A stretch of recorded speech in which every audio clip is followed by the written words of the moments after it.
What's up, everybody?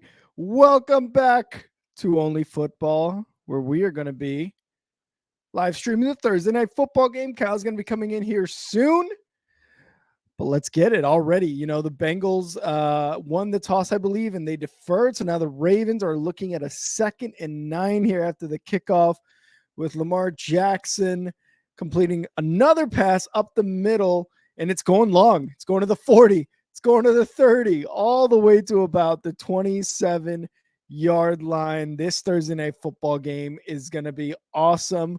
We've already got Kyle in here getting just absolutely crazy. He's clapping. He's clapping. He's clapping. Look how crazy he's getting. He's got a football in his hands. Kyle's going wild right now, guys. We got a ball game already. We got a good Thursday. Dude, how long have we been waiting for a good Thursday night football game? Honestly, it's felt like since last season. Let's be real, right? Come on. Okay. I wouldn't go that far, but it's been a minute. It has been a minute. Let's make sure we're synced up. You got second down, 12 minutes, 45? I got 12:43, 42, 41. Yep, we're fucking set, baby. If I had to say what we are, I would probably just go, That's right. We're in sync. Let us know if you're in sync with us as well.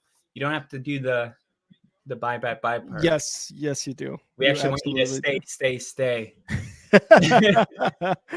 So Kyle, we already got a few people in the chat. Angel, we got Lil E, we got Bill. What's up, everyone? We got Liam in here too. We got everybody in here. Everybody's in the house right now. Love to see it. And we've already got the Ravens in the red zone, Kyle, already. Come on, get him. Lamar rolling out. Now he's going to turn into a runner and easily pick up the first. Kind of an awkward way of going down. Yeah, I noticed that too. I was like, I don't like to see that. Kyle, who do you have winning tonight? I got the Bengals. You got Bengals. Okay. It's easy for me. Joe Burrow's better. Now, one thing I will say is no T. Higgins.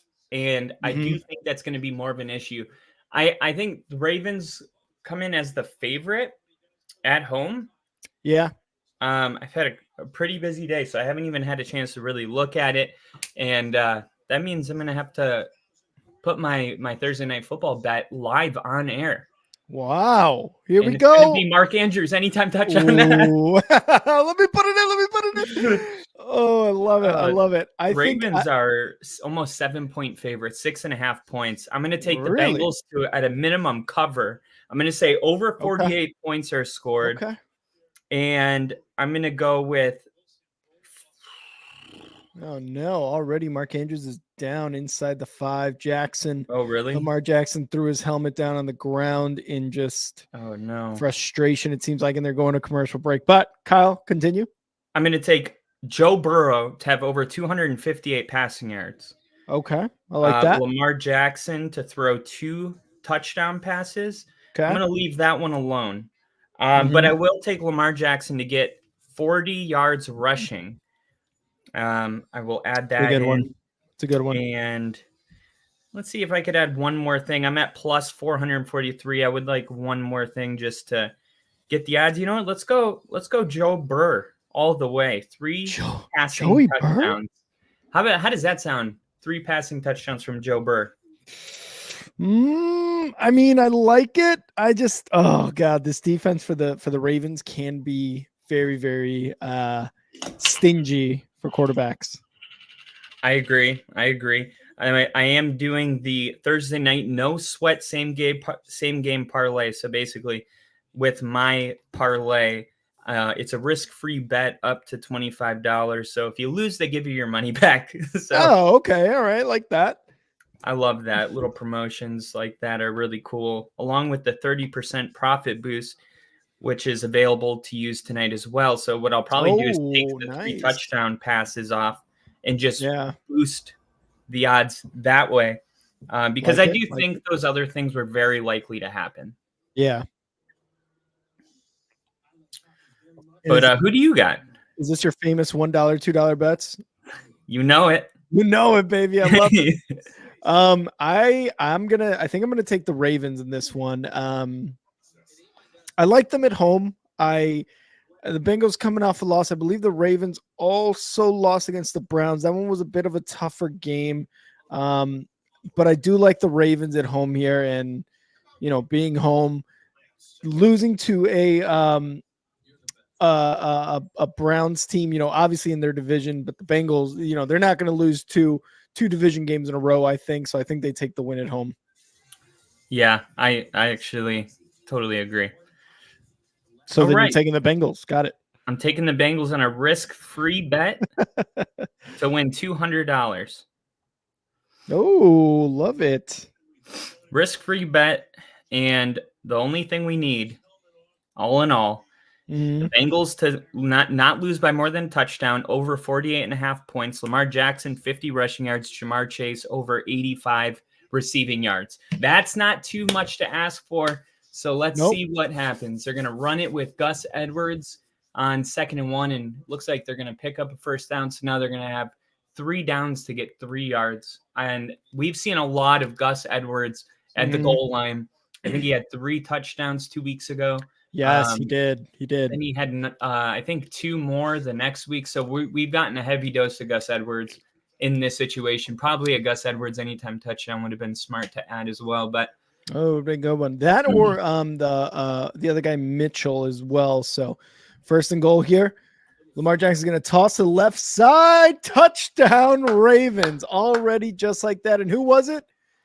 Gus Edwards. I always know exactly what to do once it's too late. I'm the best at that. If you ever want to know my opinion on something, ask me after I've made a terrible bet, and I'll tell you what the right bet is. You know what this reminds me of? You saw Mean Girls. You've seen Mean Girls, the movie, right? Do you remember when she's out in the rain reporting the news, the weather, and she's like feeling her boob, and she's like, yeah, there's like a 70% chance of it raining, and it's literally raining on her. That's what that reminded me. That is exactly. Oh man, we do so much movie quotes here that what I'm going to start doing, by the way, yes, I'm going to start doing this for all of our viewers as well. You're going to see me taking notes during the game, and that's so I can go back and timestamp. So I will put in the first touchdown is at the 9 minute mark. It'll be rough at first. I'll sharpen it up. It was like around 9:30, 9 minute 30 seconds. 9:30. First touchdown, and I'll put those timestamps in the comments as a point of reference for you guys. Nice. Love that. So you like our thumbnail? I love the thumbnail, actually. I didn't know that was a thing that you can do when you're starting the live streams. I didn't either. But yeah, apparently on the platform that we use, there is an option to upload your thumbnail. So, you know, okay. I actually ended up using a different one than the one that I sent you. I made a different one right after that was a little cleaner. Love it. But expect our thumbnails to be better. This is a great time to join this show because all these things are starting to be a little bit easier to figure out. And it's just going to look a lot cleaner all the time, you know, with some of the stuff that we're going to be rolling out. As far as production goes, I'm excited. And I hope you guys, you know, enjoy the bit of a change here on the overlay as well. You know, as we're getting closer to 500 subs on YouTube, you know, and we're going to change the intro and the outro as well, because I don't want to step on any NFL toes as far as copyrights, things like that. So what we're going to do is we're going to, I love doing that. Kyle loves stepping on the toes. Drake. I don't. We're gonna do some different stuff, but you guys will enjoy it. And like Kyle said, this is a great time to start following us. Joe Burrow rushing up the middle, gonna take it himself 6-7 yards there on the rush. But like Kyle said, the production stuff is gonna be awesome. Obviously the overlay change, you see our names stick out a little bit more as far as our Twitter handles. Only Football is a little bit bigger. Just things I noticed when I'm watching on my phone, when I'm watching on my tablet. I'm like, oh, that could be different. That could be different. So again, like Kyle said, great time to be joining the channel, and stay tuned. And thank you, Bill, for sharing the stream. Appreciate that so much. Couldn't have said it any better. I love when it gets a little bigger. Yeah. Joe Mixon's gonna run it. Let's go. I need Joe Mixon to have a big game today. Is he all right? All right. Joe Mixon has been the Mike Evans of running backs. Yes. Love that. For some reason, he's just never involved in that top 5 conversation, even though he's putting up top 5 position numbers year in and year out. Could not agree more. Yeah, for sure. I just think he needs that one. Like last year was his breakout season, but he needs to keep it consistent to be like the Mike Evans almost. He needs to be a little bit more consistent like he was last year. I do think, that might be a face mask at the end of that. There it is. Oh, it froze for me. I don't even know what just happened. Hudson got the guy that tackled Hudson got a piece of his face mask. Oh, remember last week, the Browns and the Ravens played in a high-scoring game. A lot of people thought there's going to be a 13-10, 10-16 type game, and we got a shootout. So a very good week for the Bengals to be able to refer to film and see what did the Browns do successfully to be able to score that many points. And I do think the Ravens giving up that much points and then on a short week, I don't know if there's enough time to go back to the form. And look, I started the Ravens defense this week because they're number 2 in the NFL. All right.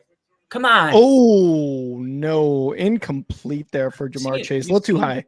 You've seen Joe Burrow just kind of miss some of these throws, and it's definitely not characteristic of him, but he's going to need to connect with Chase a lot in this game with no T. Higgins, and the Ravens are definitely going to have a spy on Higgins right there. You see two Ravens just immediately would have been there. Had he caught it, they would have lost yards. So, but still, Chase is going to have to Burrow's going to have to find a way to get the ball to Chase.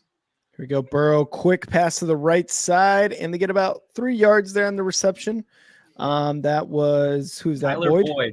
Tyler Boyd. And that's another thing is that I expect, because of the focus to be on Chase, Tyler Boyd, normally wide receiver 3, to produce pretty good wide receiver 2 numbers today as the decibels get into the 110s on this 3rd and 7.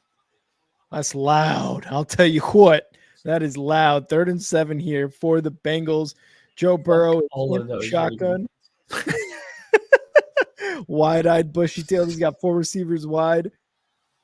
He's talking with his right guard. He's like, no, timeout over here. Yep, timeout. Like Kyle said, Kyle should be a fucking coach, guys.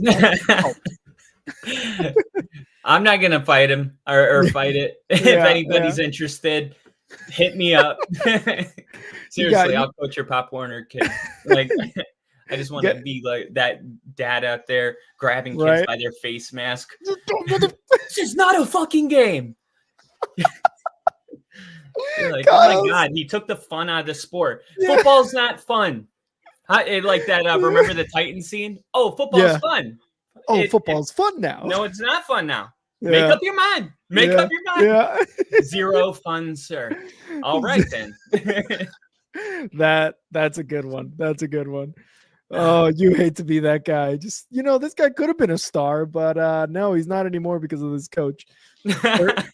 7 here. Oh, man, bro. Mark Andrews walking to the locker room. Yeah. Oh, that sucks. It sucks to see 3rd and 7 in the shotgun. Takes a snap. Oh, no. Looking to pass. He's not coming back. Almost intercepted. No. Oh, shit. Am I? Oh, can you fast forward? 3rd and 7. It's weird. I'm live. That's fucking... I thought we were over. Yeah, see, there we go. Let me know when they start showing the replay and drawing on the screen with their little yellow pen. At least Tony Romo's not there. Like, bro, I can't see the play anymore. You wrote too much. All right, replay. No drawing yet. There's one. Squiggly. There we go. Another move. And he passed. There we go. And he passed. Oh, really? Yep. And then he's fist bumped. Now McPherson's lining it up. There we go. Now we're Evan McPherson going deep. Tommy DeVito going deep. 50-yard field goal is good. So we got 3 points on for the Bengals after a 50-yard field goal made by Evan McPherson. God, that call from us is gonna just it's such a good call. Tommy DeVito going deep.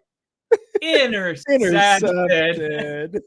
It was just like not even that shocking. No, it was not. It was not. It was like you were saying it as if it was more common than if it was caught by his own team.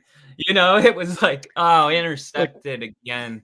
It's like, when hasn't it been intercepted, Rick? Real quick, just want to give a shout out to everybody sharing the stream on Twitter. We really appreciate it. I see Angel, Bill obviously shared it as well. So again, appreciate the love. And just so you guys know, I am going to a fitness center called D1, and I am training my ass off for these streams. I want to look like I'm in shape. I don't know what that has to do with you guys, but I wanted to incorporate it. Be like, no, I got my subscribers need this. They need me to just be at least ripped enough to be like, maybe he could complete a single pass if they put him in. That's my goal. And when I hit that mark, I want you guys to tell me. It might be 2 years from now, but just, hey, I think you could actually get away with one play in the NFL. Whenever it happens would be awesome. Let's just get weird in shape. I was going to say, he's like, no. I think us as a podcast, we should just get fucking ripped. Just ripped. Yeah, it's all about balance. I'm still going to eat my Velveeta mac and cheese and my giant bowls of Reese's Puffs, but 100%. It's all about balance, man. Yeah, as long as we look like we can complete a pass in the NFL, that's all that matters. It's not that we're going to, or we get the opportunity to. As long as we look like it, we'll be fine. Have you seen Into the Wild? Was that the one about him just like letting everything go and going into the wilderness? Yeah, burns his money, he ditches his car. Mm-hmm. Well, there's a quote where he's in the ocean that I've always loved because I know exactly what he's describing. But he goes, I've learned in life that it's not important to be strong, but to feel strong, to be able to measure yourself at least once. And he's in the ocean feeling the waves hit him. And I'm like, Nah, fuck that. I want to look strong. I don't care if I am strong. I just want to look strong. Oh, that's so funny. You're like, no, but which one looks better in a t-shirt though? Oh yeah, me looking strong looks better in a t-shirt. Yeah, exactly. Bill said, leave my Tommy alone. He's all we have left. Sorry, Bill. I guess it's cool that you guys love him so much. I just don't know the whole story of why, because it's not like he's gone out and played hero ball for the Giants, Yeah. Just because he's like a cool guy, I guess. Some people just really love when looks like Andrew's I was gonna say it looked like maybe shoulder, but he was not able to walk, so I don't know. Yeah, and Bill said to hear that leg wrap thing is huge because like he basically grabbed his leg, and as he was falling, it stayed like in place as he was turning and falling. So that's why it looks like he can't walk. Lamar Jackson going to pass, going deep. Oh, incomplete. Odell's like, God. All right, take me out. That's what I can't do this no more. Take me out. I can only come in and do this one play. If it gets overthrown, I got to take a play off. He's like, I'm gonna throw me the ball, not that far. Damn it, dick. He's like, I'm taking the rest of the week off, guys. See you later. Oh, it looked like, could he have dove and got that? I mean, it looks like he could have. Yeah, it looks like he could have dove, and he's like, nah. He's like, no thanks. 2nd and 10 Zay here. Flowers in motion. In motion, he's gonna hand it off. That's immediate. Hendricks, the guy Hendrickson, the guy that returned when they played in the what was that, week 18, or was that that was the playoffs, round 1, when he returned. Was it Hendrickson? A fumble, 99 yards. Was that Hendrickson? I thought it was somebody else. Well, I thought it was one of the linebackers. I thought it was Hendrickson. I don't know. We could probably look it up. Because I remember it seemed like, 2023. Okay, that's this year. Yep. 3rd and 14 here for the Ravens. And what's going on here? Is there a timeout? Is there a blown dead? Oh, the Bengals with a flag there. Damn. Too many men? Did I hear that correctly? Yeah, I think there's too many men in the field, 12 men. Oh, it was Sam Hubbard. That's who it was. Hubbard. Sam Hubbard. But I think Hendrickson hit him. I think that's why I got confused. Yeah. He is pissed. Bengals Hubbard. Coordinator. There's 94, I think. 39 here in the shotgun is Lamar Jackson. 4 receivers out wide. Takes the snap. Here he goes. Under pressure and gets sacked. Sack lunch. About. How are my volume levels? Does it sound better like this or like this? That's low. So it sounds better right here? Yeah, right there sounds good. How about me? Do I make it a little higher? Where was that? Was pretty good, I think. All right. Right about here. Know. Yeah, let us know too in the comments what both of ours audio sounds like, because we always, again, this is part of the production stuff, right? We're trying to make sure we sound good for you guys. We're not too loud and we're not too annoying. Yeah, because almost got away. That's why punt returner shouldn't be white. I'm sorry. I'm kidding. Unless your name's Wes Walker or Danny Amendola, or you just play for the Patriots in general.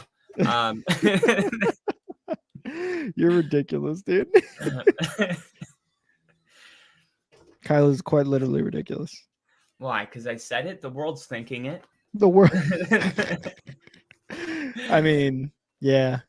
It was like that stand-up where he's like, every time a white receiver like catches the ball, he's like, "Oh shit, go!" Yeah. Oh shit, go! It's so funny though, because it's just one of those things that's true. For some reason, you're like, "Oh shit, we're out here." Oh, I caught it. That's dope. Let's go. Fun stuff. Bengals. Sorry, I'm just Bills. putting everything. I'm just updating the stream right now on all sorts of platforms here, so don't mind me. No worries. I'll catch up, Lil E, real quick. KC said, "Are the Bengals going to play like the Bills now?" I don't think so. I think the Bengals are going to have a good game. For a little E said, "What did I miss?" So the Ravens scored on their first drive. I think you saw that. The ball came back to the Bengals. The Bengals were able to get on the fringe of field goal range. It did end up being a 50-yard field goal, but McPherson put it through. It wasn't right down the middle. It was kind of riding. He might have had 1 yard. It was really close to the right pylon or not pylon, upright. But it went in, so it doesn't matter. And the Ravens get the ball back, a couple negative plays, a couple sacks, overthrew Odell Beckham, and they had to punt the ball to the Bengals. So Bengals coming out with a chance to take the lead. Yep. 7-3 right now. Like you said, Bengals coming out with the ball, trying to get the lead after what I think he returned it about 10 yards there on the punt, right? Yeah. No. No, he probably returned it like a total of like 3 yards. He was trying to get the corner, and then he just wasn't fast enough. And then fine. Fuck me. I guess I was wrong. My bad. He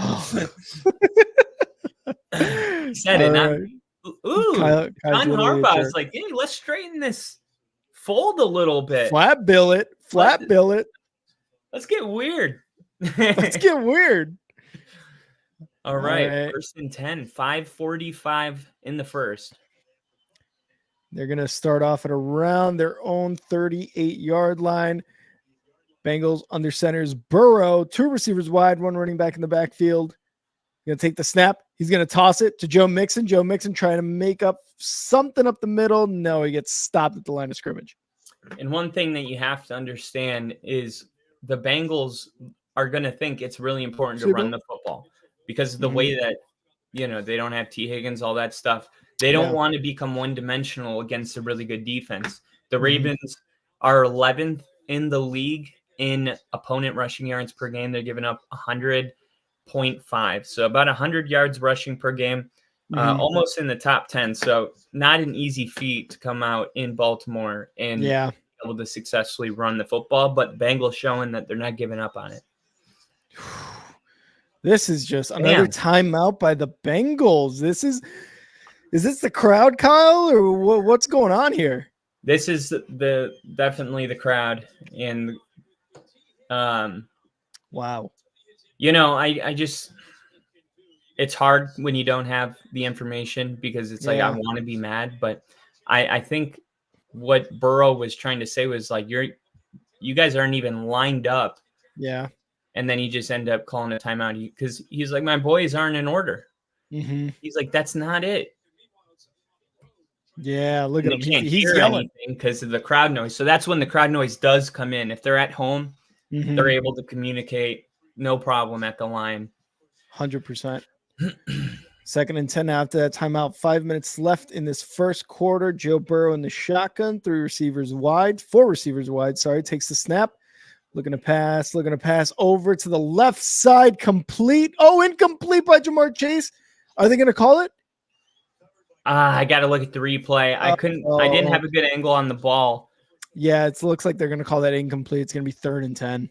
Got to bring that ball in, man. You got to bring that ball in. You got to help out your quarterback a little bit.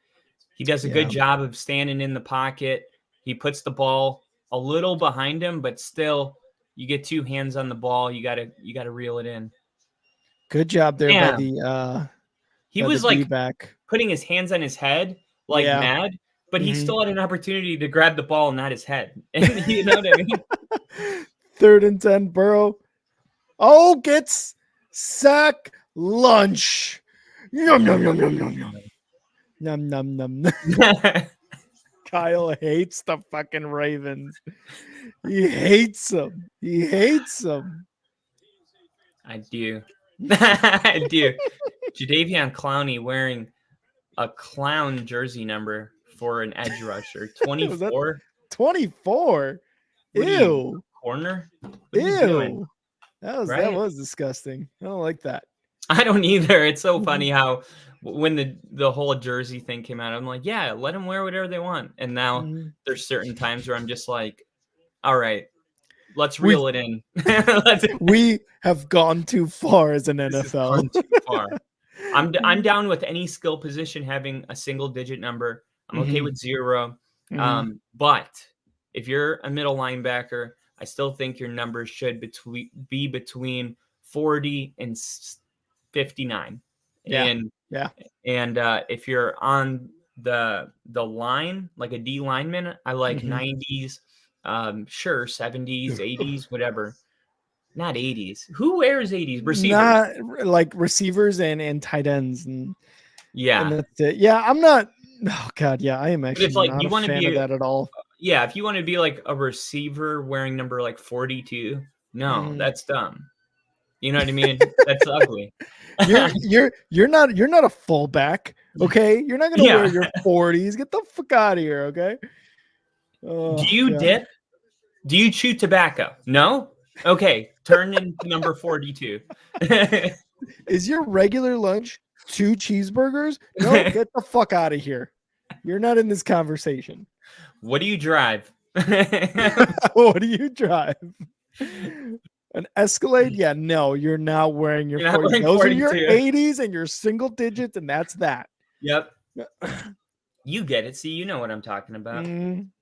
24 for Mamba, which is a great reason to wear 24, but 100%. But this not isn't in this NFL basketball. So not in this league. Not in this league. Not in this league. Honestly, what would have been cool if Clowney wanted to go that route? Number 8. That would have looked cool. Like a D lineman wearing number 8. Yeah. With his dreads and a black visor. Like that would have been sick. Yeah, that would have actually been sick. Wearing 8. So what do you think? Yeah, because 7 doesn't work. Maybe 6. And I think that's about it. About it. Yeah, and that's probably their punter. Yeah, because like 5-4-3-2-1-0, I don't like that for DN. No, I don't either. Not one bit. 8 works for some reason. 8 does work for some. Even 9, to be honest, 9 does work. 9 does work. You're getting there, right? Like it does work. I'm okay with 11 too. Micah Parsons made that possible. Yes, for a linebacker, yeah. Yeah. Black Friday football. It's on Prime next Friday. Oh, that's awesome. That is awesome. And just a reminder, guys, I won't be here. I'll be blacking out on Black Friday. I'm just kidding. I'll be here. I will be busy, hammered, and shopping. Here we go. 1st and 10 for the Ravens under center. Lamar Jackson at their own 31-yard line. Going to take the snap. Going to hand it off. Gus Edwards to the left side of the line. And going to get about 2 yards there. Worked for those 2 yards. I think that was Bates. Jesse Bates. Did a good job of just kind of hanging in that play. Gus has got a pretty good stiff arm, and it worked for about 3 yards, and he hung in there and still got him down. And we got Steve in the chat. Steve. He said, give me a punter with 00 on his freaking jersey. There we go. All right. I don't know how do I call somebody or how do I Dude, call Roger Goodell, man. We have his number. 2nd and 8 here for the Ravens. Lamar takes a snap, looking to pass after faking. There we go. Pass to is that Bates or Edwards? Edwards. 35. I believe. Looks like a battle, not Bates. Battle. So is Jesse Bates on? Why does that name sound familiar? Bates? I think it's because there was a famous safety in the NFL that played for the Cowboys, and his last name was Bates, and they grew up in Jacksonville. My parents actually remodeled their kitchen and bath, and I think his son's name was Jesse Bates. I think that's why. It's weird how names Bates get in is your head. Yeah, I think he's a receiver now. Man, I don't know. I don't know. It does sound familiar though. Lamar is under pressure, rolling right. And he's gonna get rid of the ball. Intentional grounding. There's no one there. Oh no! This is the thing with Lamar. I hate to say it. I know the timing's awful. We'll just let this ride. Yeah. I hate to be the guy, but. Yeah, he's down there on the sideline, and I don't think it was a late hit. It didn't look like it. Wilson just kind of No, not at all. Wilson just kind of came down. Oh, and it looks like he came down on his foot there. Oh, I don't even know what happened. Did he get stepped on? Look at his the ankle. foot Yeah. right here. Did I think stepped on? No. I think when he came down on the tackle, his ankle looked like he landed on his ankle. So he is looking at that arm now, because he was definitely stepped on by a big man. So his ankle and his arm. I think he got double fucked on that. Oh yeah, he got Eiffel Towered, if you will. 4th and 4 for the Trying to picture the Eiffel Tower for the metaphor. Oh, Kyle doesn't get it. All right, here's the punt. They're gonna get it at their own 8-yard line. Yes. Bengals gonna go right. Going right. Go! Moving up the middle to the 25. Man. Imagine 27. if he had more speed. Oh, imagine. Gone. Imagine if it wasn't a white guy returning that punt. And it's a flag on the field. Let's see what this is about as Lamar goes into the blue tent. Number 29 calling this. Oh, kicking team, unnecessary roughness. Good call, ref. I saw it too, man. That was bullshit. I can't believe Hill got away with that. What did he get away with, Kyle? He was doing that unnecessary roughness. Oh, what was unnecessary roughness about it? It was a late hit. God damn it, Kyle got it. They're showing all of his injuries now. Oh no. I mean, it is a lot. I mean, it is every year. Since winning MVP. I mean, correct. And they say it's like they talk about the way he plays football, but to be honest, like Jalen Hurts plays like that too. I just think some of it's just luck and some of it is just body durability. For some reason, some people's bodies just kind of fall the right way and some guys just don't, Yeah. As Tyler Boyd gets a pass there for a first down. The Bengals, I believe, are now in Ravens territory. And Ravens defenders just celebrated after they got a first down. So, oh, wait, it was incomplete. 2nd and 10. Never mind. You're like, so the Ravens are in for a long night. They don't even know what's good or bad. I was like, I don't get it. Why are they celebrating? Anyway, 2nd and 10 here for the Bengals. In the shotgun is Burrow. 3 receivers wide, takes the snap, gonna hand it off. Joe Mixon up the middle, moving to the left side of the line. Oh my God, that would have been sick. First down. Steve, congrats on the new car, baby. Let's go. I know there's nothing like that new car feeling. I know when I got my first car or my second car and Rick came over, I was like, you want me to drive you to the top of the hill so you don't have to walk? Just any reason to get in that car. I love that car. Starts it up, and I got in the front seat, and I was like, oh, this is nice. Oh man, such a good feeling. 1st and 10 here for the Bengals in Ravens territory. Takes a snap, gonna toss it to Jamar Chase up the right side, and it looks like for now he's getting a first down. So is that going to be marked as a reception? I believe it is because it was technically a forward pass, a forward shovel, I believe. Yeah. All right, come on, find Chase. I feel like Chase is such a streaky guy. Like once a play like that happens, I always feel like that momentum is so real for him. Like I really believe like, oh, he's gonna get the ball again. Yeah. They may go with the run game. Here we go. 1st and 10. Burrow in the shotgun.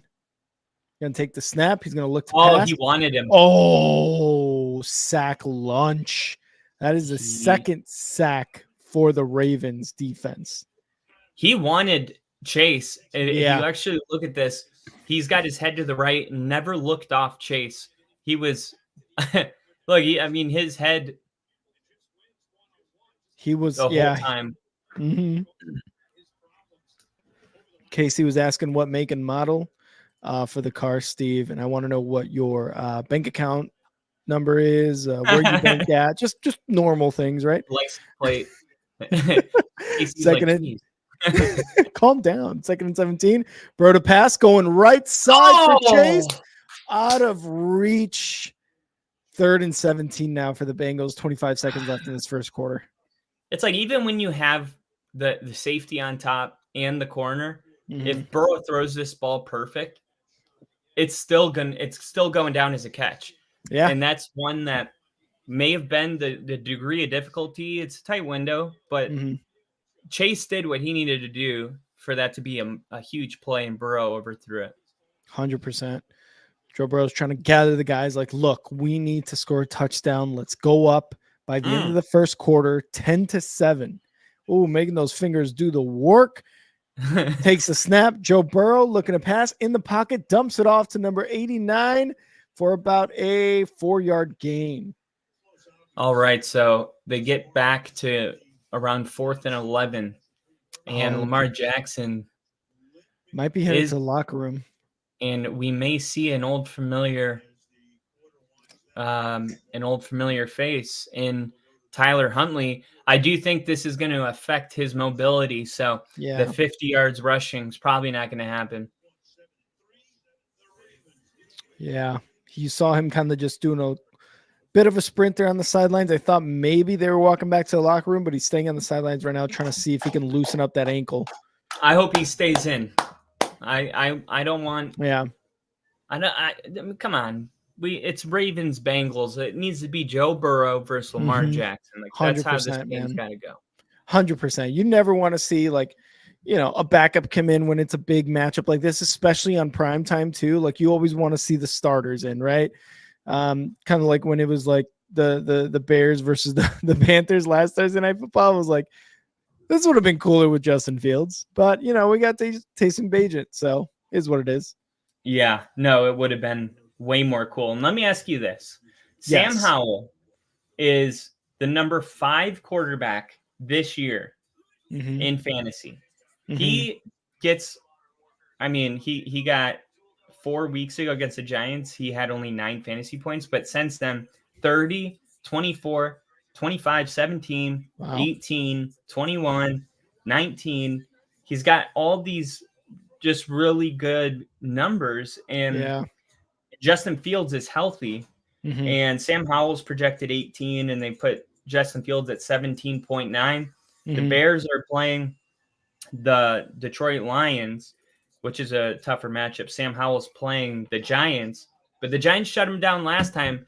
Rick, who should be my starting quarterback this week?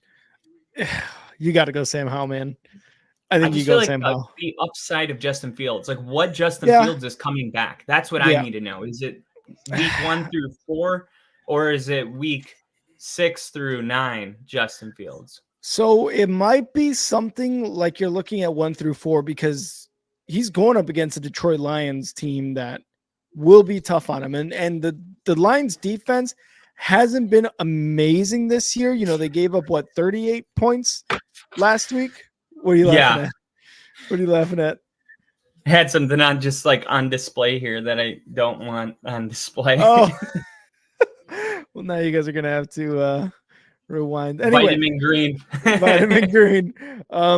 I just the defense for the Lions I feel like is going to take advantage of this weak Bears team, and the Bears offensive line honestly hasn't been this bad, but I feel like when it comes to them being blitzed, when it comes to them being under pressure, that's where they just start to crumble.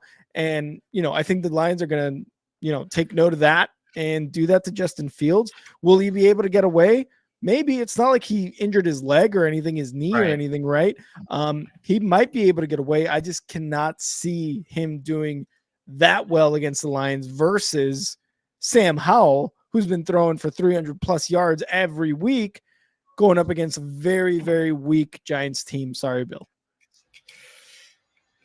And here we go. 53-yard field goal attempt by the Bengals to start off the second quarter. Who's got McPherson on your fantasy lineup? Is that good? No good. Oh, no good. No good. It looked like it was high. I thought so too. He definitely got a good loft on this ball, but it just sailed too far left. Wow. That was the most even watching it was good. Is it not good? And then even watching the replay, it was there was like no new good information on that replay. The camera angle was atrocious. I was like, oh, okay. I thought he missed it, and then the camera, it doesn't matter. You saw what I saw, right? It was awful. I just and I always like look at these kicks because I think, okay, I have to be able to call it right on the stream.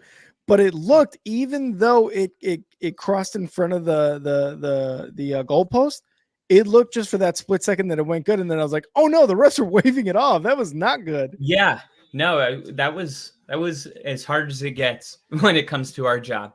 Yeah. This was so difficult, and I apologize to everybody. Lamar is back. 1st and 10, Lamar Jackson in the shotgun. I will find myself, by the way. I'm not like these refs who won't take ownership of their mistakes. 1st and 10 for Lamar Jackson. 2 receivers wide, takes a snap, hands it off. Going to run to the left side of the line. Nothing really there, maybe a half yard. That time it's Mitchell on the carry. Wrong. So Gus Edwards takes a breather, and the missed field goal kind of sucks because that would have made it a 1-point game. We haven't seen Mark Andrews come back into this game, and then Lamar Jackson, arguably the two most valuable offensive players on the team. Yep. Both banged up. We'll see how banged up Lamar is. Here we go. Going to pass Lamar Jackson over the middle, incomplete. See, that's one where a flag. Yep. There we go. There's a flag. It came in late as shit, it looks like. And this might be a blessing in disguise because this is a play where Lamar normally bails out and rolls to his right. Now that he can't really run, he's forced, he threw that ball and, caused PI. Mm-hmm. So you know what I'm saying, though? Because it might change the way he plays the position, which could end up helping right there. Yeah, right there. Yeah, you see that. Right there. He grabs it. Isaiah likely almost could have. I mean, if he dove, most likely interfered with. I was voted most likely to get defensive pass interference on. 1st and 10 here for the Ravens. Lamar Jackson in the shotgun. 4 receivers wide, takes the snap. Looking to pass. Going deep to the right side. Oh. Incomplete. Wow. Odell is not what he used to be. Wow. That was old Odell would have made the most sick catch right here. Yep. This was a perfect. Oh, that was Bateman. Rashad Bateman. There we go. Bateman. I was like, because look, he got him, but then he just doesn't adjust his body well for this. No. And it was a little underthrown, but I couldn't tell if that was a blessing because it looked like he was running out of speed anyway. Yeah. 2nd and I mean, even halfway through the route, it looked like he was going just a little bit slower. 2nd and 10 here. Got him. Ravens up the middle. Lamar Jackson for about 2 yards there on the run. All right. So Lamar able to gain a couple yards here. Doesn't look like he's hobbling, so that's good. Yeah, it looks like he's fine. He still had that burst that is necessary to escape right here. I don't know if that was supposed to be some sort of draw play to the running back or what, because the way they looked, the way he anticipated that, I don't know, it just seemed like it was ready to be a draw play. But regardless, gets a couple yards. It's going to be a 3rd and 8 here. We'll see what play they draw up here. 4 receivers wide. Going to take the snap. Rolling a little bit to the right. Under pressure. Mad pressure. Rolling deep. Incomplete. Yeah. He was looking to throw it away. Oh, God. I can't even do that anymore without just thinking of that. Yeah. Yeah, all right, 4th and 8. I'm gonna grab a Modelo. Hell yeah! Because I need this Bengals team to come out with a fighting spirit, and Modelo is brewed with the fighting spirit, and it's that spirit that has brought dubs week in and week out. There's the pump by the Ravens. Gonna get to about the 18-yard line. Oh, I'm surprised he didn't fair catch that. Wow. He's like, I'm making a move. I'm making a move. He made an executive decision there. All right. You guys need anything? Yeah, I'll take a Modelo. All right. BRB P4 TD. Love that. Love that. Love that. Look at Joe Burrow signing contract extensions, 5 years, 275, 260. It looked like for Lamar Jackson. So good for them, making their money, playing for their teams. Millionaires. First and 10 here for the Bengals. It's going to have 4 receivers wide for Joe Burrow, motioning Jamar Chase. Going to hand it off to Joe Mixon, who goes up the middle, about 6 yards on that play. So missed a field goal there for the Bengals, but still more than enough time to try to get on the board again. And let's see if Jamar Chase and Joe Burrow can connect for one of those big passes, those big explosive plays that they usually connect for. So far, the passing game hasn't looked great. Joe Burrow's gotten sacked twice already. He's under a lot of pressure by this Ravens defense. 2nd and 4. Jamar Chase moving over to the left side, takes the snap, fakes the handoff to Joe Mixon. Joe Burrow looking deep. Nope, he's going to get out of the way. Under pressure, incomplete pass.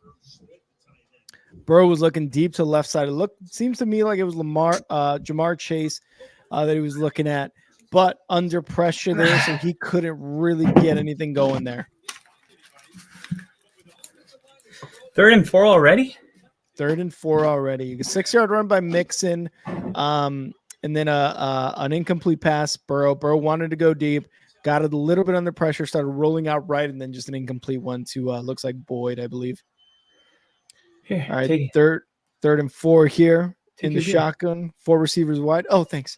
I'll take it right now. Joe Burrow looking to pass, going to the right side, complete to his tight end. What did I say? Brewed with a fighting spirit. Coincidence? Yes. No. Oh, okay. I thought it was. My bad. There's no coincidences. There's only purposeful accidents. Oh, okay. My bad. I was holding that beer. I'm like, and then 10 seconds went by. And I'm like, Rick, take your fucking beer that you asked for. Dude, my arm's getting tired. Take it. 1st and 10 for the Bengals. Handoff here to Joe Mixon. Moves up the line for about 3 yards on that carry. All right. Under 12 minutes to go in the second quarter. Definitely need some points to get scored here. After a touchdown on the opening drive and a field goal in the opening drive, we've had no points. Almost points, but missed field goal. But that play they just had, that got them, 15 yards away from another field goal? Yeah. If they want to try with McPherson again, I don't know. That last one looked pretty bad. 2nd and 7 here for the Bengals. Burrow in the shotgun, 3 receivers wide. Clearly a passing play, unless it's a draw. It's going to take the snap, fake the handoff. Over the middle, complete. Is that Hudson? No, that's somebody else. Who's that? Sample. And this is just a sample size of what he's been doing all year. When you really look at it, I don't know why you guys love this channel as much as I do. I know why. I understand why we like it. Mm-hmm. But sometimes I say some stupid shit, and I'm just dumb shit. Stupid as fuck. No, here we go. 1st and 10 daddish jokes. Yep. Just like Angel said too. I didn't even see that when I said that. Hand it off to Joe Mixon up the left side of the line. Looks like he's going to get 8 yards there on that carry. Nice. Good carry. I am a father, so I think the dad jokes come naturally once that happens. Have them. You got to have the dad jokes on deck. Yep. And pretty soon we got some good news coming. You guys may see a little guy by next season. Ooh.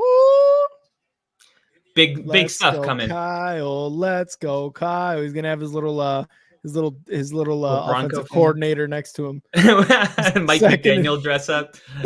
Yeah. 2nd and 4 here. Burrow in the shotgun. 2 receivers wide. Takes a snap, and they're gonna blow it dead. It was gonna be a handoff to Mixon. Damn it, I wanted those points. No, they're gonna call delay a game here. Oh. Damn. Not good. Not good at all. Especially when you're finally driving, getting positive plays, Yeah. And then you just go, you know what? Let's tie one arm behind our back and see how we do on this drive. Let's really challenge ourselves, guys. I mean, It's we're like, good. have you seen the Von Miller Old Spice commercial where he's like, sacking the quarterback was too easy, so I had to make it more challenging. And he like ties the ropes around his legs, and then he's like got to do the limbo and all this crazy shit. It's pretty much that. what an offensive penalty is. Here we go. Pass to the left side for a screen. Gets about 3-4 yards there. Gonna be a third and short. Tyler Boyd. Under 9 minutes now. Quarter's going by pretty quick. If I have, this first half is going by pretty quick. I feel like Thursday night football, for some reason, it goes quicker than like your average Sunday game, but it also makes sense because it's the only game we're watching. So 3rd and 4 for the Bengals. Burrow's been just under pressure maybe twice this entire series, so good job on the offensive line. In the shotgun, takes the snap. Going over the middle, completed. Is that Jamar Chase? Tyler Boyd. Boyd. That's his boy right now. Boyd is his boy. And we said it. We said Tyler Boyd's going to be the guy because all the attention's on Jamar Chase. Yeah. Tyler Boyd's going to be able to squeak around. Look at this route just to go basically one on top, one underneath, and make them have to pick in zone. Yeah. And they went with the wrong guy. 1st and 10 in the shotgun. Takes a snap. And there's going to be a screen for Mixon up the left side. Going for a first down. Powers his way through. I love to see that. Some running backs just, maybe get tackled out of bounds 1 yard short. As soon as he caught that, he was like, one thing is for sure. This play is going to equal a first down. Yep. He's 27 years old. He's the oldest 27-year-old in the NFL. Right? Okay. I feel like he's been in the league for 15 years. This man's 27. I just went right and went like that. And I swear it's not bubble. Just gross. I'm nasty. You're disgusting, Kyle. You are quite literally a gross person. And you get the worst jokes. God damn it. Get off the screen. You've got a face for radio.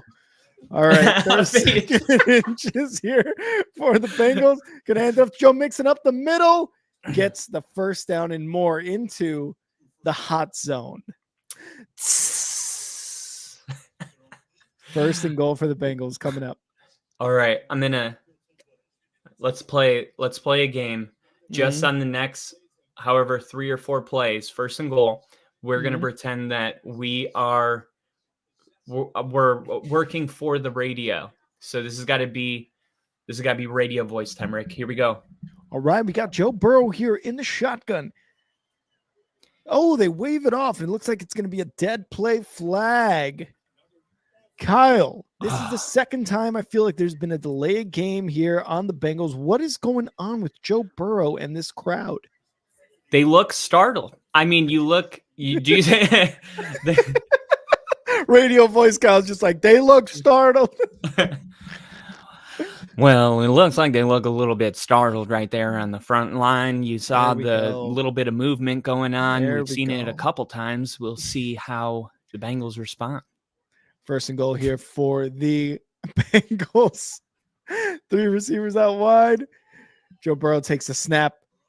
Going left side to Mixon. Yes, inside the point of no return. Love that. My son just said Nixon is dead. Whoa. KC, how does he know that? My God. We weren't supposed to say that out loud. Nixon, not Mixon. Nixon. Mixon is very much alive, especially on this 11 play, 88, 6 minute and 57. No, that's the whole game. It's been a long drive. Handoff. No, Mixon. Damn it. Mixon. Yes. On my fantasy squad. Let's go, baby. Oh, yeah. Oh, yeah. My son Angel is 4 years old. His birthday is April 23rd. And he is 4 The big for one more year. put up the fours. Put up the fours. My golden birthday. I don't know if you guys celebrate golden birthdays, but it basically is when you turn the age of your birth date. So I was born August 5th. So when I turned 5 was my golden birthday. And it was the best birthday I've ever had because my parents bought me this Green Bay Packer. It's like a helmet, like a plastic helmet with the face mask and everything, the whole uniform, pads, everything. And I would go outside in the cold and just go, ready, and see my breath fogging up. And I felt like I was like, at that age, when your imagination is still wild, you give me a full uniform. Like, dude. Yeah. Yeah. I thought I was like in the Super Bowl. You know what I mean? I was like, I was places that I could only dream of. I know, dude. I love doing that too, especially like because I played Pee Wee football. I never made it to high school. Like I didn't play high school football, so I played Pee Wee football. But man, when I was out there, dude, like I looked better than I played, and like you wanted to look be fresh. Yeah, all that cool shit. Strapped. Yep, all that cool shit. I was like, dude, let me get some gloves. I want to fucking look cool. Never caught a pass. Missed a couple blocks. Looked like shit out there, but hey, I had fun. The next thing I want to buy for this channel is a legitimate like replica Denver Broncos helmet. Like not like a like plastic helmet. Like like a real helmet fitted to my head that is an exact Denver Broncos helmet with like an orange visor on it. Yeah. Just to watch the games with. Yeah. Just to be like, if they needed me to go in the game, I'm wearing the right helmet. Kyle's fucking ready. He's like, I got shoulder pads in the back. No shoulder pads. No shoulder pads, just helmet. My shoulders are the shoulder pads. Casey said we're sitting on the couch parallel streaming Grossi and you family fun. Hell yeah, Casey.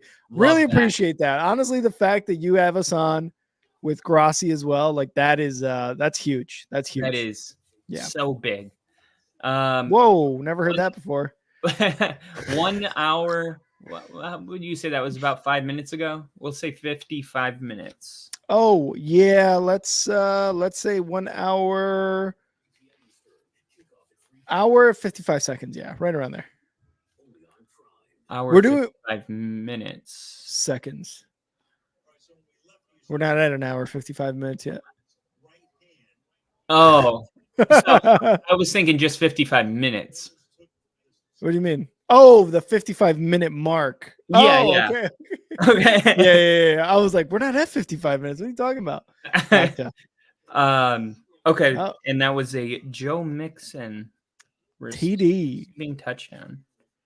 Joe Burrow, something wrong with his finger on his throwing hand. Oh my God, him and his finger. We've seen quarterbacks more banged up this year than any year. And it's not the knee, same old knee ligament PCL injury we're used to. It's everything.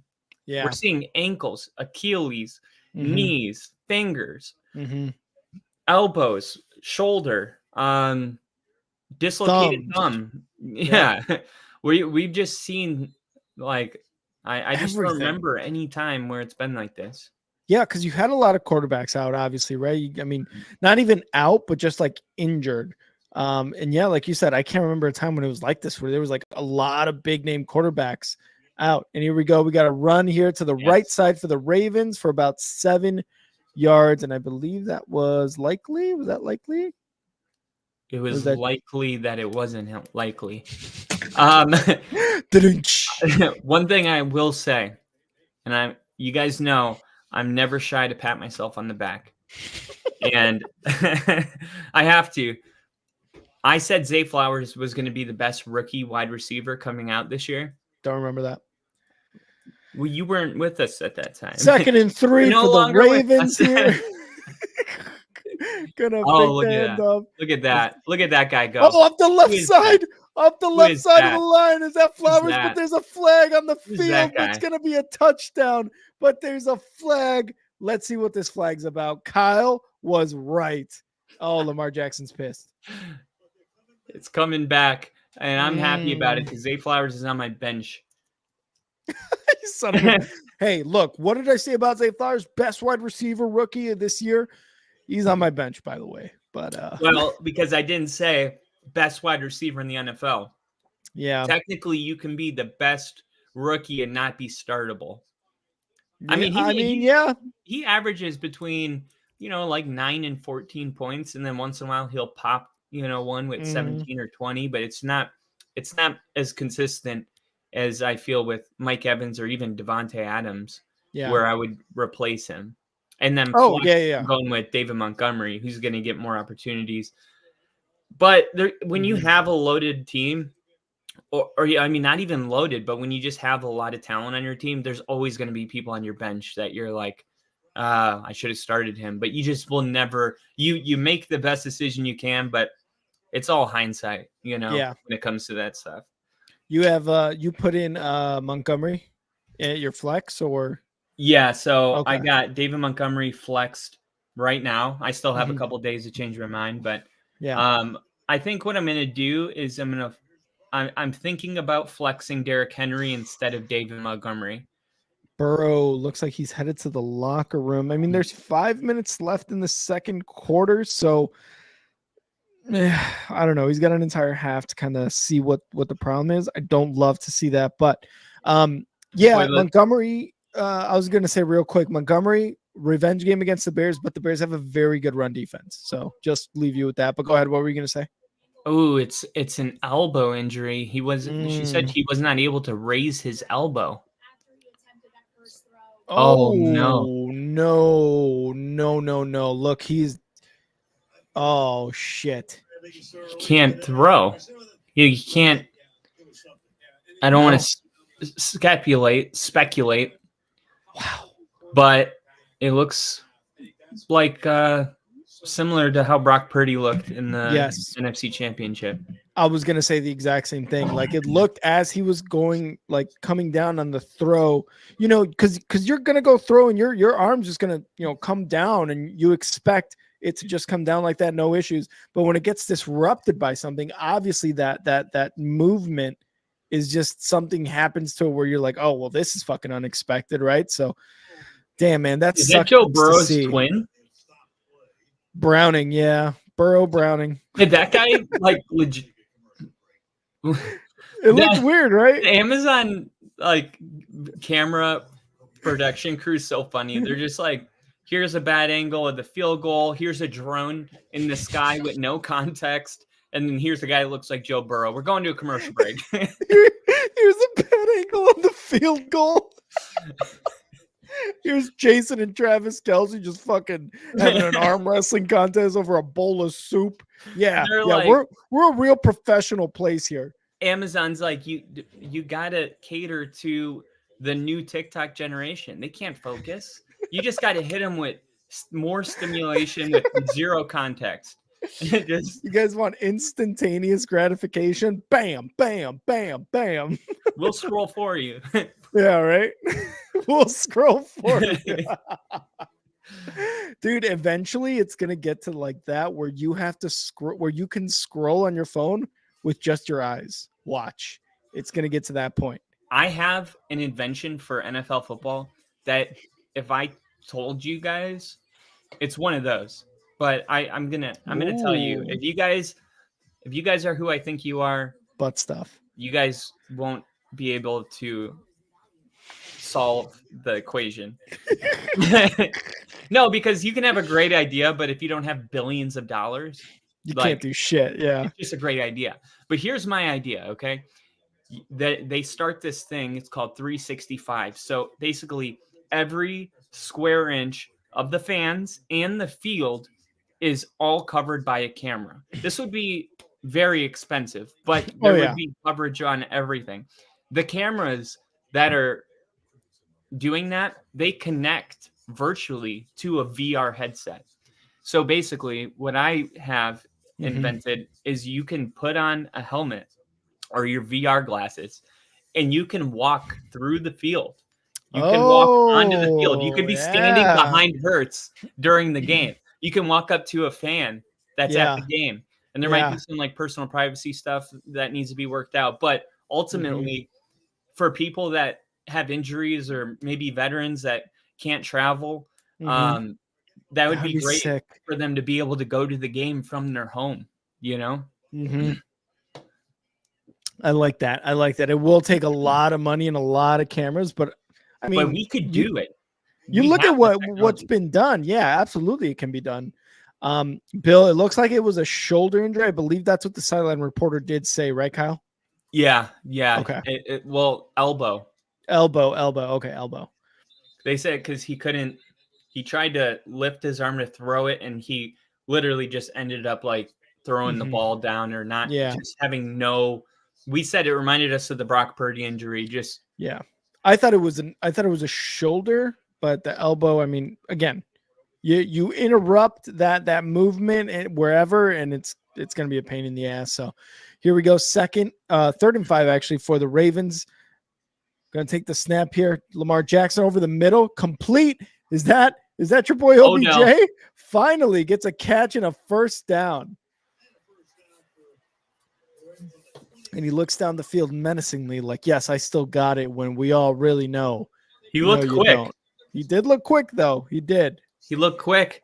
Lamar did a good job right there. That's just standing in the pocket, not bailing, understanding you got protection. That's awesome. Good catch, good throw. Like, that's just great quarterback play. Yeah, that's great the kind execution. of stuff that Lamar does. That's just like, man, look at this is a touchdown. This is a touchdown. And look at this protection. Look at this protection. Now he's just gonna run. Moving up, moving left. Oh Oh no, he got stuck behind his own lineman and loses about a couple of yards. He had all the time to throw, but the protection downfield by the Bengals was great. He's so mad about it. Yeah. I thought he was going to be able to pick up a good 20 yards, running. And you said touchdown, and I believed it. I was like, oh, he's got all day to throw. He's got these guys going downfield. Like, it's got to be. Look at Odell. Close. You gotta find a way to make that throw. Like, yeah, you don't have to throw in the end zone, but you got to make that throw. 2nd and 12, Lamar Jackson over the middle gets about. Oh, that's good. That's good for about 8 yards there. I'm thinking the vibes right now for the Ravens. I would be surprised if he doesn't score.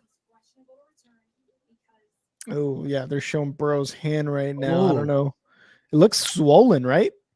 Like, it does. Yeah.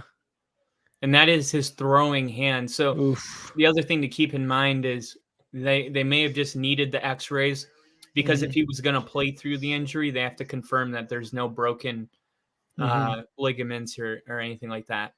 3rd and 6 here. Going to take the snap. Lamar Jackson over the middle. Oh my God. But there's a flag. And the second touchdown throw. And there's a flag. Right now, it's looking like a touchdown. We'll see what the flag is. Lamar Jackson looks to be celebrating. It might be on the defense.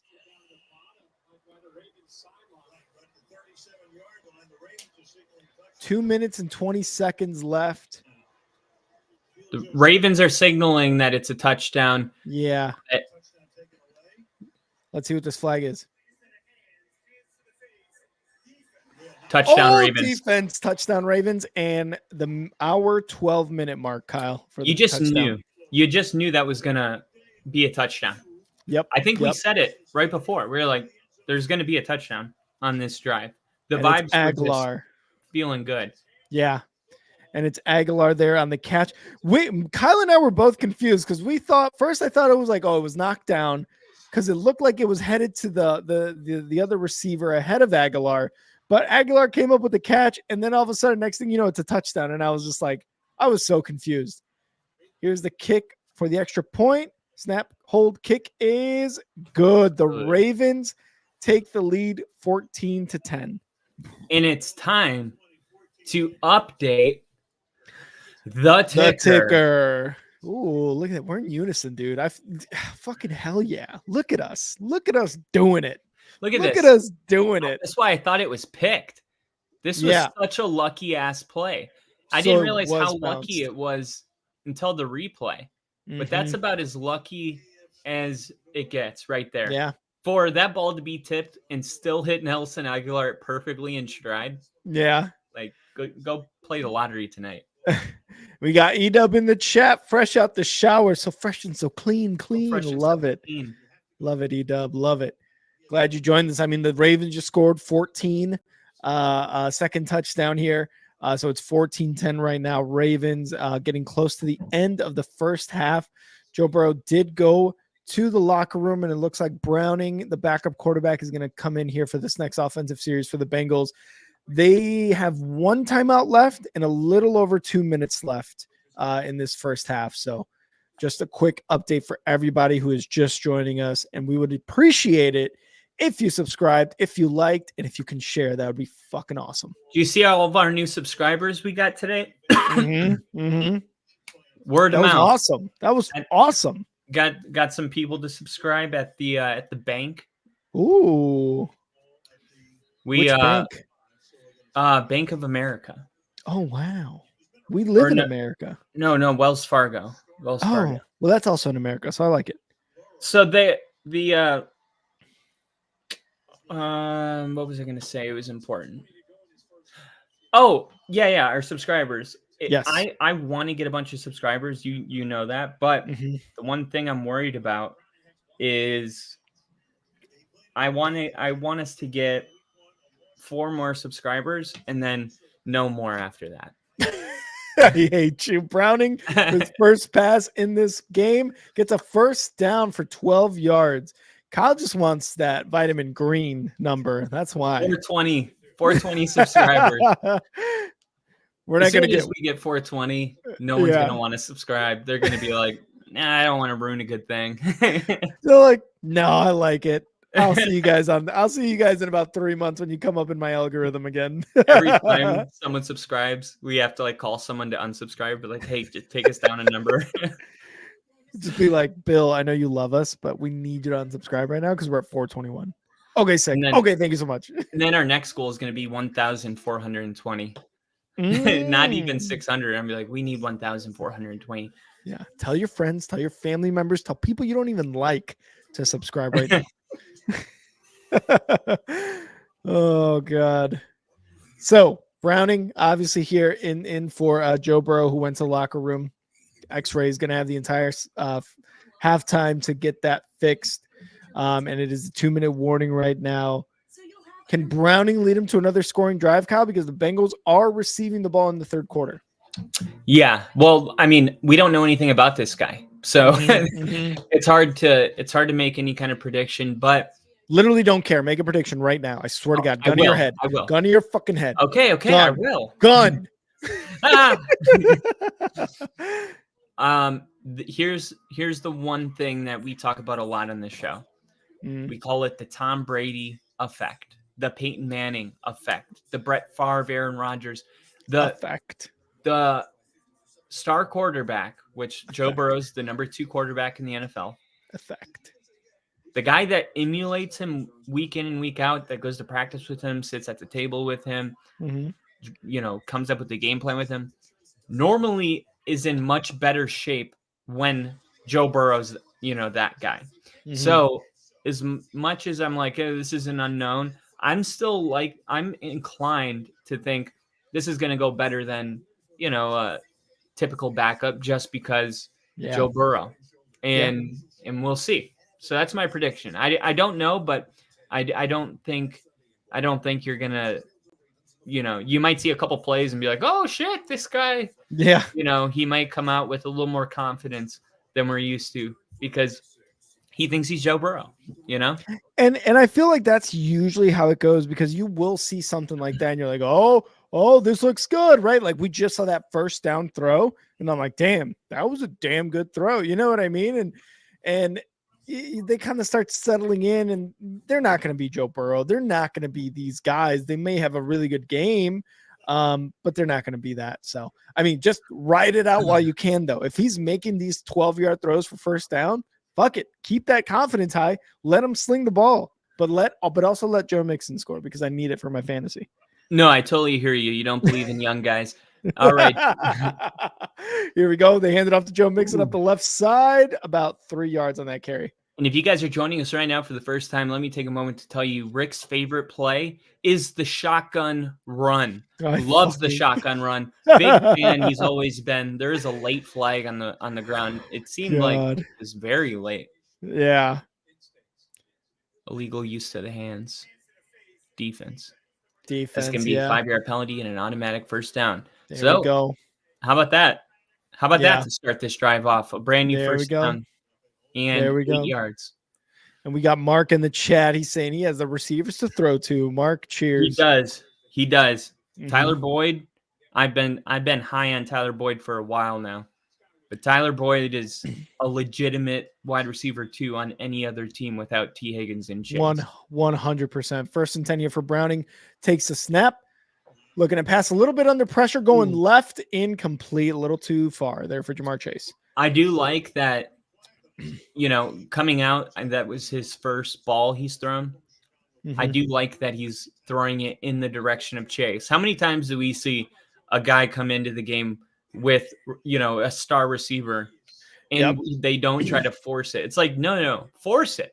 That's your guy. He will catch it. Yeah. Yeah. Like if you don't have Joe Burrow, let's try to make sure that those other guys are involved. Yeah, and it reminds me of Bajent with like DJ Moore on the Bears. Like he was trying to force it to him, and I was like, perfect. Here you go, Browning. Back to pass. Oh, look at that. One to Mixon.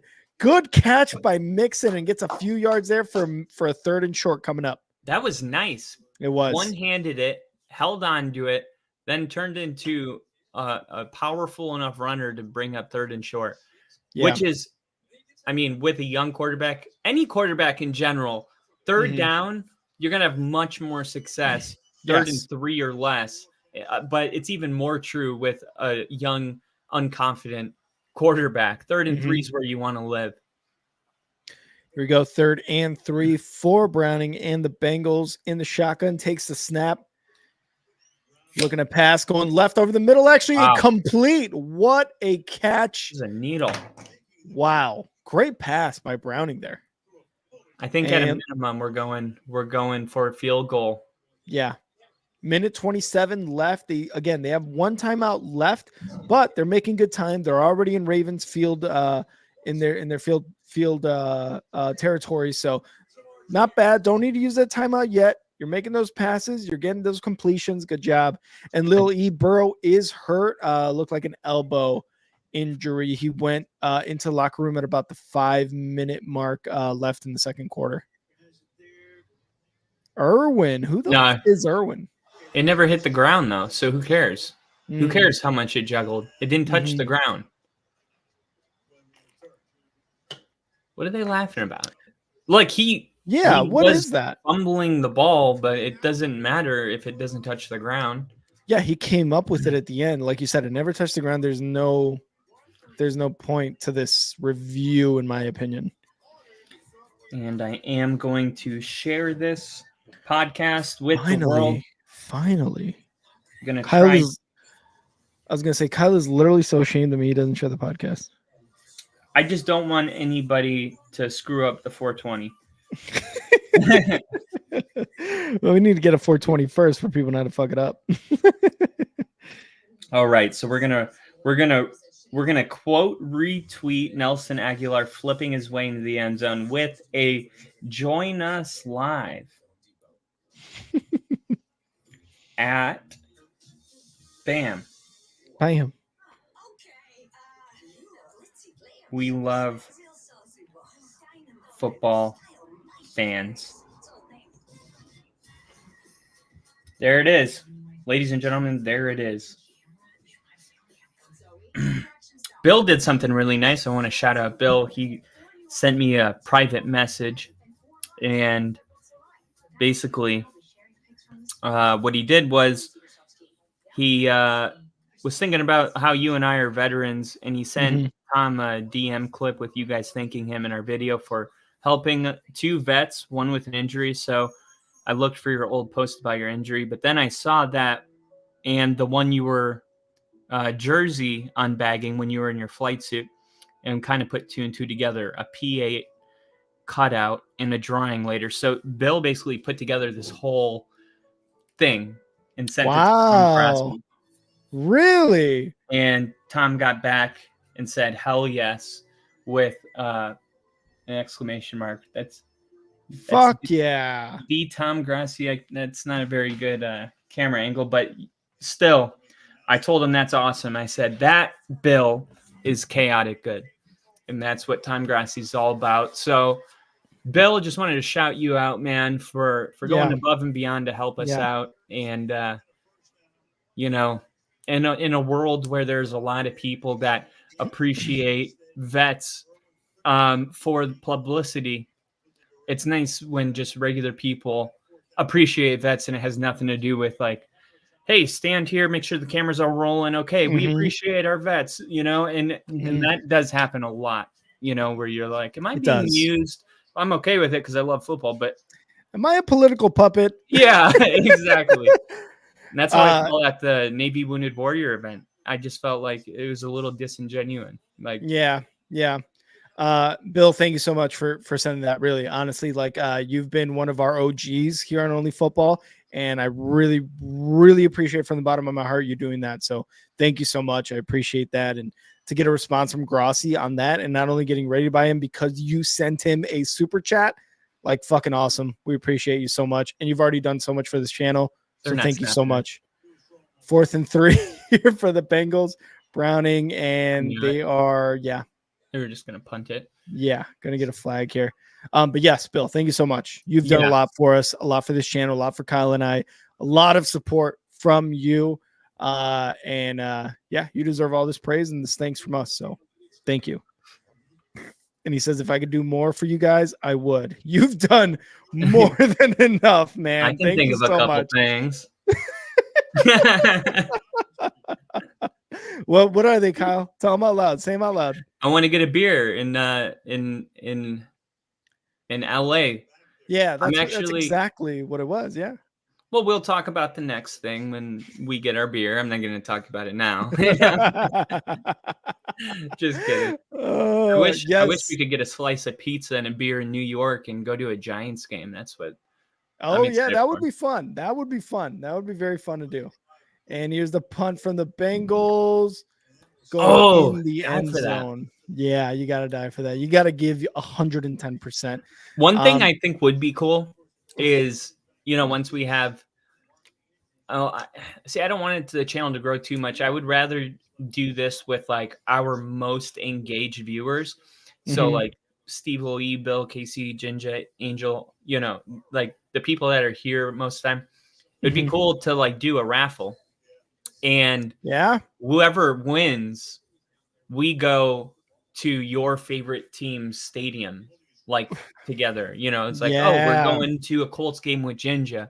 And like do Giants game with Bill. I could probably commit to like two games per year, and it would be a good time. Lamar Jackson under pressure, rolling right, gonna throw it away. Lil E said, I wish we had super chats. Oh, wait, sorry. I wish we had super chats. I'd send you all $5. Once we get to that level and we're able to kind of bring a membership to it and stuff like that, like, don't worry. Kyle and I are not going to forget the OGs and the people who are tuning in and sharing and all that stuff. Believe me, we will make sure not to forget you guys. There will be a hookup. So do not feel like we're going to forget about you. You guys will not be forgotten for sure. Yeah. You never. Here we go. 2nd and 10 here. Lamar Jackson rolling to the left side and going to throw it away. Could have caught it there to number 80, but he just kind of threw it away. I guess he just didn't want Likely to get hit. And Lamar smacked him on the back of the head after he dropped that ball. You dumb bitch. I've never seen a quarterback get physical with his wide receiver after dropping a ball, but Lamar here getting violent. Liam said, thank you guys for doing this. We all appreciate you guys. Always, always, always. That's why we put out that thank you video, because we thank you guys for always tuning in and sharing and liking and, supporting. 3rd and 10. Lamar Jackson. Run. Back to pass. Going over the middle. Incomplete. Almost intercepted. Where's the camera on that? What is the camera doing? That's my God, dude. This production crew's ass. Pass interference on the defense. Wow. I didn't see any PI on this. Obviously, I'm not on the field, but clearly, I feel like Zach Taylor right now. A woozy. Let's see what happened here. Okay, he's got a bit of an arm there. It's past 5 yards. Okay, and That's he kept his arm on the jersey. I that don't know happens every play. If you slow it down, you'll see that on every single play. Yes, 100%, 100%. 1st and 10 here. Lamar Jackson in the shotgun takes the snap. In the pocket, looking to pass over the middle, complete. OBJ with another catch for a 1st down. Steve, we will end up at a strip club with you, with your trolling ass. I know we will. Oh no! Oh, another Bengal is hurt. DJ Hill's down, and man, we're seeing a lot of injuries this time. BJ Hill's down. What moment? 130. Oh, it looks like he got injured there trying to engage one of the offensive linemen on his own. The Ravens have the bill right now, Lily. There is a timeout from the Bengals, injury timeout, but the Ravens have the ball. All right. So hopefully he's all right. Yeah, D for the P. Be right back. All right, D for the P. I guess I can't take this time to quiz Rick on his football trivia, which is what I was going to do. But what we can do is ask you guys about my fantasy football team, because I need a win this week, and I need to know if you guys would flex David Montgomery or Derrick Henry. And then also let me know if you would go with Sam Howell against the Giants or Justin Fields on a game back where we don't really know where he's at. And we do roll into our predictions for week 11 following Thursday Night Football, so I don't want to spoil anything, but I'm a little concerned about it, especially the fact that the Bears are going against the Detroit Lions, who are coming off a pretty impressive win. But you also saw in that game, the Lions gave up, 38, 40 points, whatever it was. I think it was 38-41 as the final score. So, I mean, if Justin Fields could, have a day, it's possible. And Little E said, Derrick Henry or who? David Montgomery for the Lions. Because Derrick Henry, man, hasn't been doing great for me. I benched him last week, and he got 4 points, man. 4 points. So, no, he got 3 points. I don't even want to give him a 3 points. 3 points. So Little E saying, Liam saying flex Henry, not David Montgomery, and start Justin Fields, which is literally the opposite of how I've set my lineup. But obviously, it's close enough that I'm asking you guys. So it's not, I don't really think there's too much of a bad answer here. Derrick Henry and Sam Howell. And I'm just, David Montgomery has been a real weapon in that Lions offense, and Derrick Henry hasn't. So, I love the name Derrick, and I'm one of those guys that I'll set a lineup just because I love the names. And I've had to be like, that's stupid. Derrick Henry's not doing that great benching, but it looks weird on the bench. It does look weird on the bench.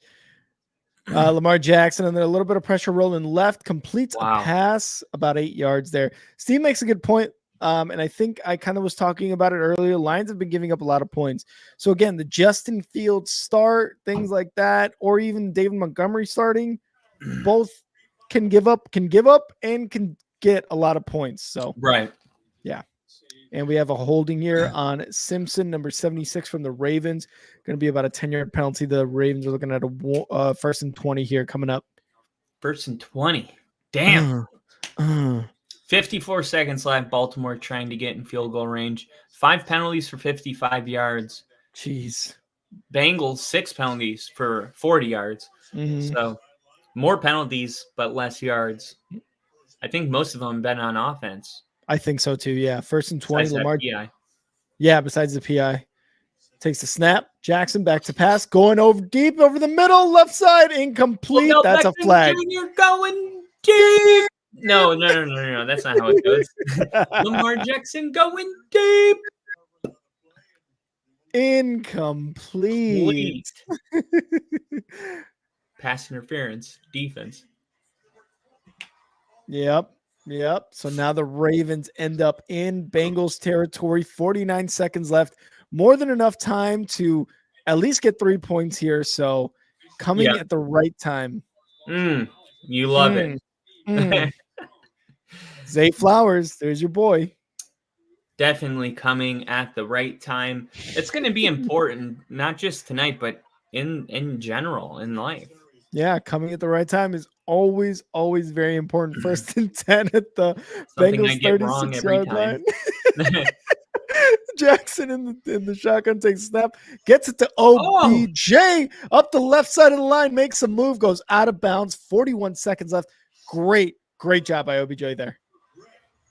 Yeah, and right now, Cincinnati's whole thing's got to be hold them to a field goal. We'll go into halftime down 7. No big deal, nothing crazy. But they score a touchdown here, take a 10-point lead. Feels a little bit different when you don't even know the status of your starting quarterback. So 100%. Bengals defense is going to have to rise to the occasion. And Lamar Jackson going back, moving to the right side, going to run it himself and gets to about the 10-yard line of the Bengals. He's inside the hot zone. And we are seeing Odell run. From what I can see, like he might be hurt, but maybe he got a injection or something. But he doesn't look like he, can't do simple things like that. Run to the sideline was at I would say like 80% speed, which is, better than somebody that's having a really bad time with an injury. 2nd and 8 here for Lamar Jackson, and the Ravens takes the snap, looking to pass, going left, incomplete there in the end zone. No Beckham flag? Jr., no flag. I'm going to call it incidental contact, I guess. It also might have been not catchable. I don't know. I didn't really see it. I thought it looked catchable. We're not going to get a replay because Amazon, but they're terrible at it. Why you would rather show us this than the ball that was just thrown in the touchdown with 28 seconds left? It's so stupid sometimes. I feel like they purposely, when the refs blow a call, don't show you a replay. Yeah. It's like, we're not going to show that one. 3rd and 8, Lamar Jackson back to pass. Moving up, going left, passing left, touchdown, Ravens. That was Rashad Bateman with the touchdown catch. Fuck the Ravens. I'm kidding. And we've got a guy on the Bengals defense. He's struggling to get off the field right now. Oh no. Yeah, but the Bengals, as soon as if this kick goes through, they're going to go up 21-10. Great job by that offense of the Ravens. And obviously that defensive PI helped them get into Bengals territory, but good job by the Ravens realizing they only got a minute plus to get in the end zone because the Bengals are getting the ball back in the 3rd quarter. All right, so checking on the Joe Burrow news. Good. Officially, it's a wrist injury for Bengals quarterback Joe Burrow. He's questionable. We don't know yet. No update yet. 11 minutes ago, Sports Illustrated put out an article from Raven Country, basically just saying that there's no update. So, okay. I thought maybe there would be an update there. So nothing right now, but this is going to be interesting. There was an article that came out from a Sports Illustrated called All Bengals, and they only talk about Bengals, and it said, don't overreact to Joe Burrow wearing a brace on his throwing hand ahead of Thursday Night Football. Joe Burrow was spotted with what appeared to be a brace on his throwing hand. Yeah. The sight of him wearing anything ahead of the game had some wondering if Burrow was dealing with an injury. And They wrote Thursday night games are tough. The Bengals lost to the Texans roughly 72 hours prior to landing in Baltimore on Wednesday for the game. There's no doubt Burrow was still sore from the Week 10 contest when he spoke to the media, and that's a testament to how physical the Texans are defensively. Yeah, we saw this last year.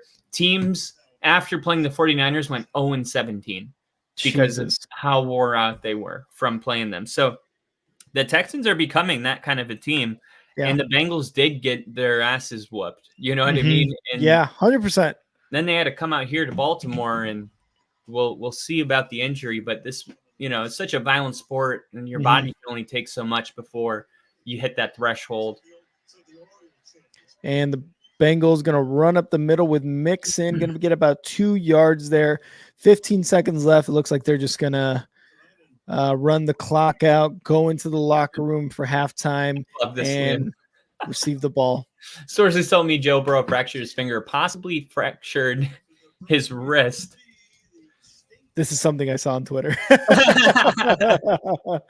We're not making fun of you at all, Liam. It's just so funny because, like, I listen to Part of My Take podcast. They're huge on football, and they always mention how there's always like Twitter doctors. You know what I mean? They're always like, oh, that looked like a ACL. Oh, that looked like an ankle injury. Oh, that looked like a fractured this. And I'm just like, give it a minute, guys. Like, they're gonna come out with an update. You know what I mean? So we're not laughing at you, Liam. We're just laughing at the Twitter. Yeah, because I do the same thing. I'll see something on Twitter and be like, my sources are telling me. And they're like, yeah, we also Adam Schefter's tweet, Kyle. It's like, all right. Oh, wow. We can read too. Thanks. It's like, let me have this. Dude, no, you thought my source was Adam Schefter? Are you kidding me? I know the guy that tells Adam Schefter what's going on. Yeah. And he lives in the basement. His last name is Goodell. And we happen to be old pals. Oh my God. He lives in the basement. I give him 1 cup of food of rice per day. Casey just said, my wife, LOL. My wife, LOL, just said, at least he could bend his elbow. At minimum, right? I know what she means, but I think I know what you're laughing about. Casey, you disgust me. Tell bro to put some Vagisil on it. We'll be all right. Tyler! Weeks ago, anytime I was hurt or something, yeah, he would say, "Are you hurt or are you injured?" That phrase became, "Can you play or are you in pain?" And that's totally 2 different conversations. But if I said no, it hurts too much, he would say Vagisil aisle 5. That's what he would tell me. Oh my God, there's a good phrase I used that I heard while in the Navy. It was like, oh my God, did you take your Triactin? It's like, hey, have you taken the medicine Triactin? And I was like, no, what's Triactin? He's like, Triactin like a man, you bitch. And I was like, oh, you fucking got me. That's a good one. That is a good one. Yeah, that is how toxic the military is. That is how toxic the military is. That was like level 3 of 10. Oh, it gets so much worse. It gets so bad that I can't even repeat the things that are said. Can't. Won't. You really can't. We will not have a channel if we repeat even just 1% of what is said in the military. Bill said, "Gotta get a spy cam at the smoke pit." Smoke pit in the military is where everybody goes to hang out and drink beers and freestyle and talk about how their marriage is falling apart. Yep. All of that. And what surprises me is we all have our phones there. We all have our phones out. We're scrolling this, scrolling that. Not once do you see that shit get leaked. You know why? Because we're all in the same shit. We're all going through the same exact shit. So fun stuff. Man. Yeah.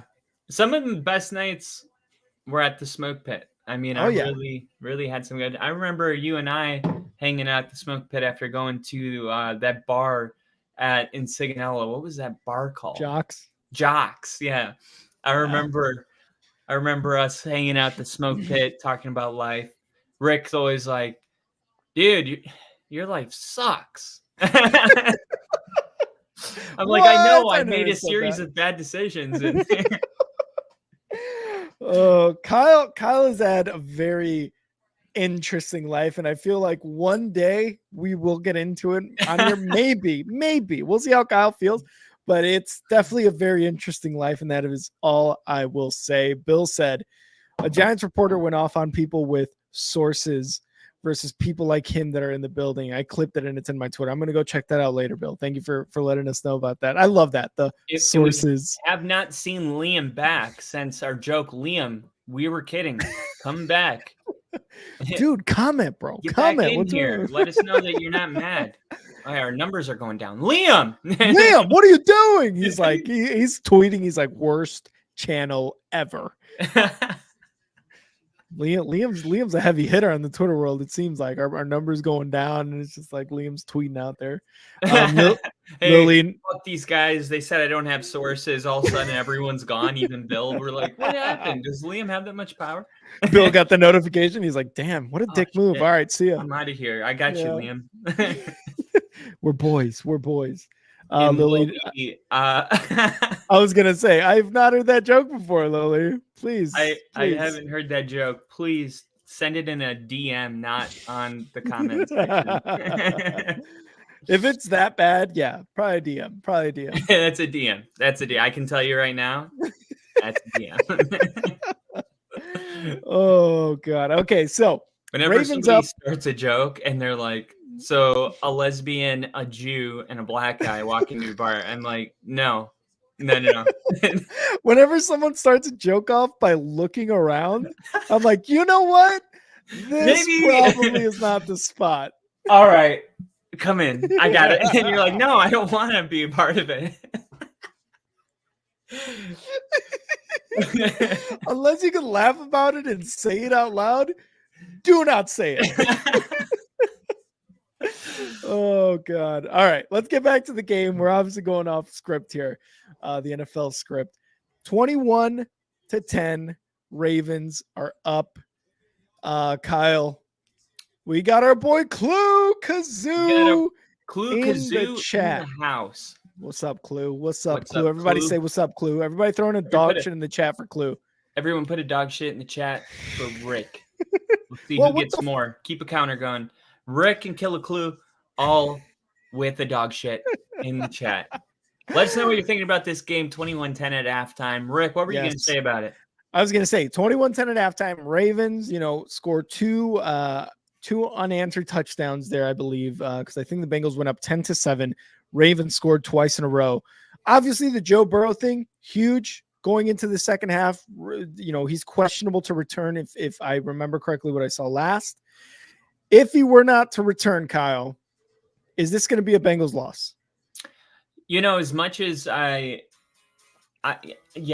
it is. The Ravens are beatable.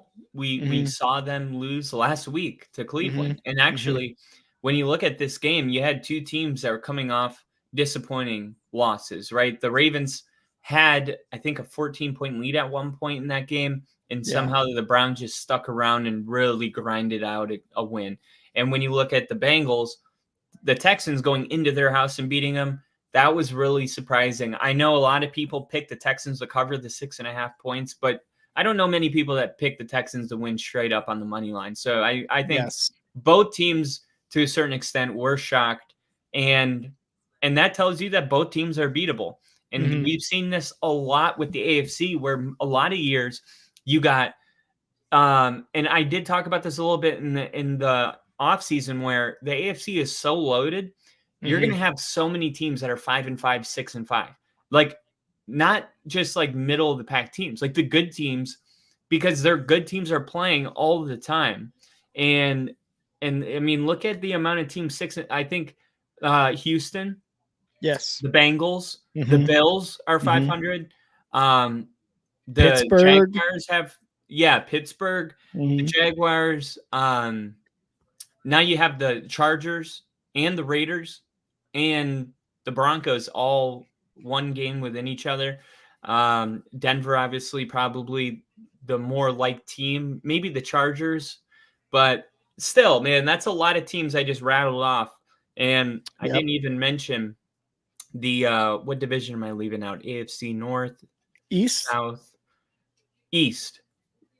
Dolphins, Jets, Bills, Bills. and the Patriots, who are the only bad team. So I mean, you're going to have a lot of teams that are going to be able to kind of go back and forth. But if you're telling me that the Bengals are going to be without the number 2 quarterback and this game's in Baltimore and they Yeah. already have an 11-point lead, I Mm-hmm. think that's a little too much to ask for. Especially when you look at how beat up the Bengals were going into this game versus the Ravens. Yep.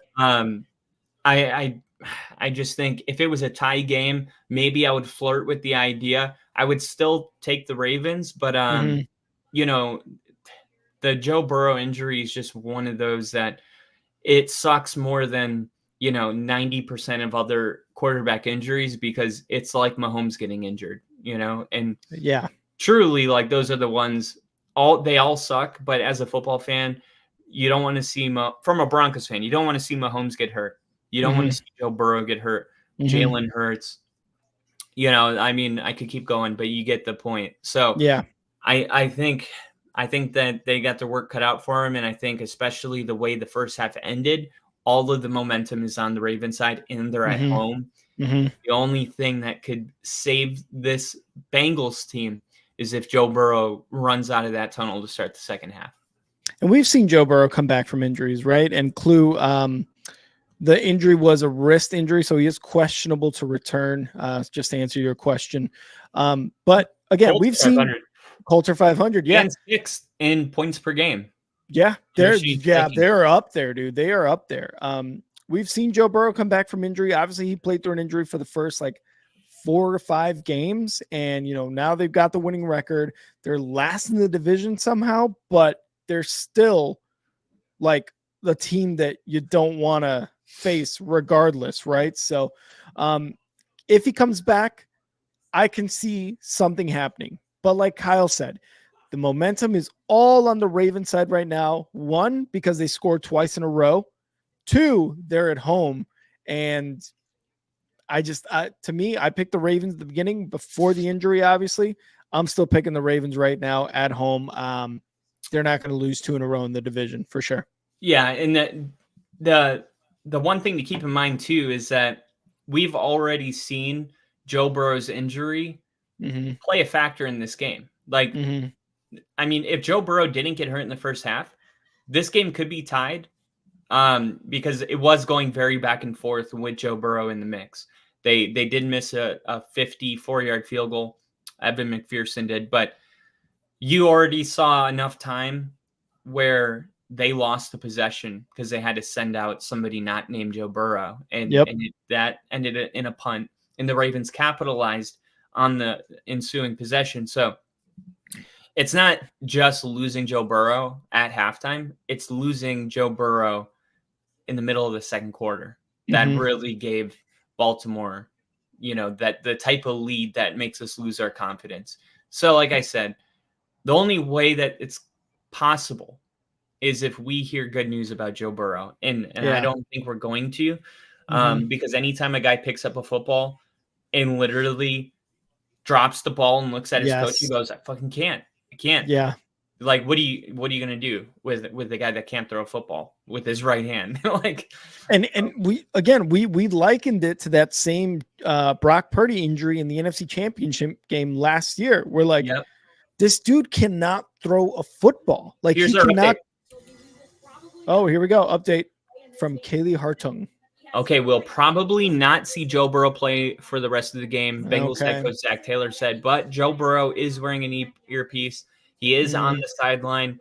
They are using words like probably, which tells me that there is a chance, because it would have been very simple, to sideline him for this game and say no. But there is a cracked window, and we'll see why they left it cracked. Maybe it has to do with the performance from the backup, or maybe it has to do with Joe Burrow's help. I think it's weird because if Joe Burrow can't throw the football well, the best chance this Bengals team has is with the second string quarterback. Yeah. It just depends on the severity of the injury, which I think that stuff will work itself out maybe in the next half a quarter. And we got the start of the third quarter here. The Ravens kicking off to the Bengals. We got Browning coming out for this next offensive series. They're starting at their own 25. Probably not going to see him the rest of the game. And he was on the sidelines just now, Joe Burrow, with a earpiece in there. So he's going to try to be as involved as he can on the sidelines, be just as much of a help to Browning as he can, but probably not going to see Joe Burrow. And here we go. 1st and 10 for Browning and the Bengals under center. He's got 3 receivers wide, 1 running back in the backfield. He's going to take the snap. Going to hand it off to Joe Mixon. Moving to the left side of the line. Shakes a tackle. Great job. 2 yards. Honestly, I like the idea where it's like, hey, we're going to lean into Joe Mixon, and we're not going to worry about the 11 points. We're going to worry about scoring on our first drive and making it a 4-point game. And then we'll address the football game after that. And they come out and they're feeding Joe Burrow first play. I thought maybe the Ravens are obviously playing that. Maybe you pull that one back and take a shot to start the second half, but we'll see if that comes here. Here we go. 2nd and 8, takes a snap, handing it off to Joe Mixon up the middle. Wow. Great job. Joe Mixon gets a first down there on that carry. Casey, your wife is a hard ass. Look at that. Just throw left-handed, spray some freezing stuff out of a can on it. Buck up. It's just a flesh wound. It's just a flesh wound. I love it. I'm like, I'm going to cheers to your wife. That was awesome. Yeah. Cheers. I love when you tell us what she's thinking, what she's saying. We need more women supporters of this channel. 100%. 1st and 10 here for Browning. Takes a snap. Hands off to Joe Mixon one more time up the middle for about 5 yards. I love this because Joe Mixon's on my fantasy squad. So whoever I'm going up against in fantasy, benched him on accident. Oh, fuck. Oh, shit. You did. That would have been bad. Rick, he's on the bench. I already checked. Oh, man, I must be on that vitamin green because I'm looking at something completely different. He's like, no, that's impossible because I care. I also have my phone up right now with fantasy matchup up, so I'm like, God, what is my reality skewed or what? Everyone's reality is skewed. 2nd and 6, Browning in the shotgun, 2 receivers wide, takes a snap, gonna hand it off. Nope, fakes it over the middle. Great throw over the middle. So you run the football 3 times, averaging around 6 yards per carry. The Ravens know the Bengals are going to want to run the football. They weren't able to stop it anyway. And now you got the Ravens really having to sell it on the run. And now you can pull that ball back and hit an open receiver in zone. This is why it's so important for a quarterback with low confidence to have a running game. Yes. And Joe Mixon, great running back to having that running game. 1st and 10 here, under center. Fake the handoff, rolling right, a little bit under pressure, gets out of it, moves to his right. Look at this shit. Now he's going to run it himself. Woo! Browning slides for about 6 yards on the carry, gets away from the pressure. Is that Joe? May as well be, dude. The way he's getting out of that pressure. Let's go. I love that. They're already making – the media is so funny. They're like, oh, it's like Joshua Dobbs. All right. Relax. Settle down. He's had 3 offensive series. Let's go. I know, and he's handed off the ball like for 80%. Yeah. But he's like Joshua Dobbs, though. 2nd and 5 here for Browning and the Bengals, moving downfield, already in Ravens territory, in the shotgun, 3 receivers wide. Running back to his left side, takes a snap. Gonna pass. Moving left. Throwing left. Pass almost caught. Where's the flag? No. Where's the flag? It's gonna be a 3rd and 5. No flag. I thought maybe that was one where, because a lot of PI has to do with the receiver kind of forcing an awkward position on a corner. Right? You saw that in the underthrown ball at the end of the Broncos-Bills game that set him up in field goal range. Yeah. And I thought maybe he did enough where it looked awkward enough to throw it, but the refs keep it in their pocket. 3rd and 5 here, still in Ravens territory, trying to get a first down here. Browning trying to get the playoff. Dude, let's do this one. The one where we score a touchdown, 1-0, and no flag. Going to get the playoff. Oh, there it is. There's the flag. Going to be a delayed game, 3rd and 10 coming up. Kyle and Rick's little ladies unsubbed once the channel reached 102. Tell you what, there's many more ladies to unsub coming. That is something you can count on. Because Kyle and I never come at the right time. And there's the coach. He's saying, we got it off. What the hell are you talking about? I'm pissed. I love that. A little bit of fire is always necessary on the road against a divisional foe. Shotgun on 3rd and 10. See if the Bengals can convert on the fringe of field goal range. 3 receivers wide, takes the snap. Browning under pressure, throwing left deep. Irwin. That's contact. Almost caught, and that's a flag. And that is exactly what I was just talking about. Yep. The quarterback just throwing the ball up, giving his receiver not just a chance to catch the ball, but a chance to make it awkward enough for the flag to come out. And that's honestly the perfect way to throw it. And until the corners, here's what people don't understand. They say, oh, this stupid underthrown balls that cause PI shouldn't be allowed in the NFL. Well, let me change your mind.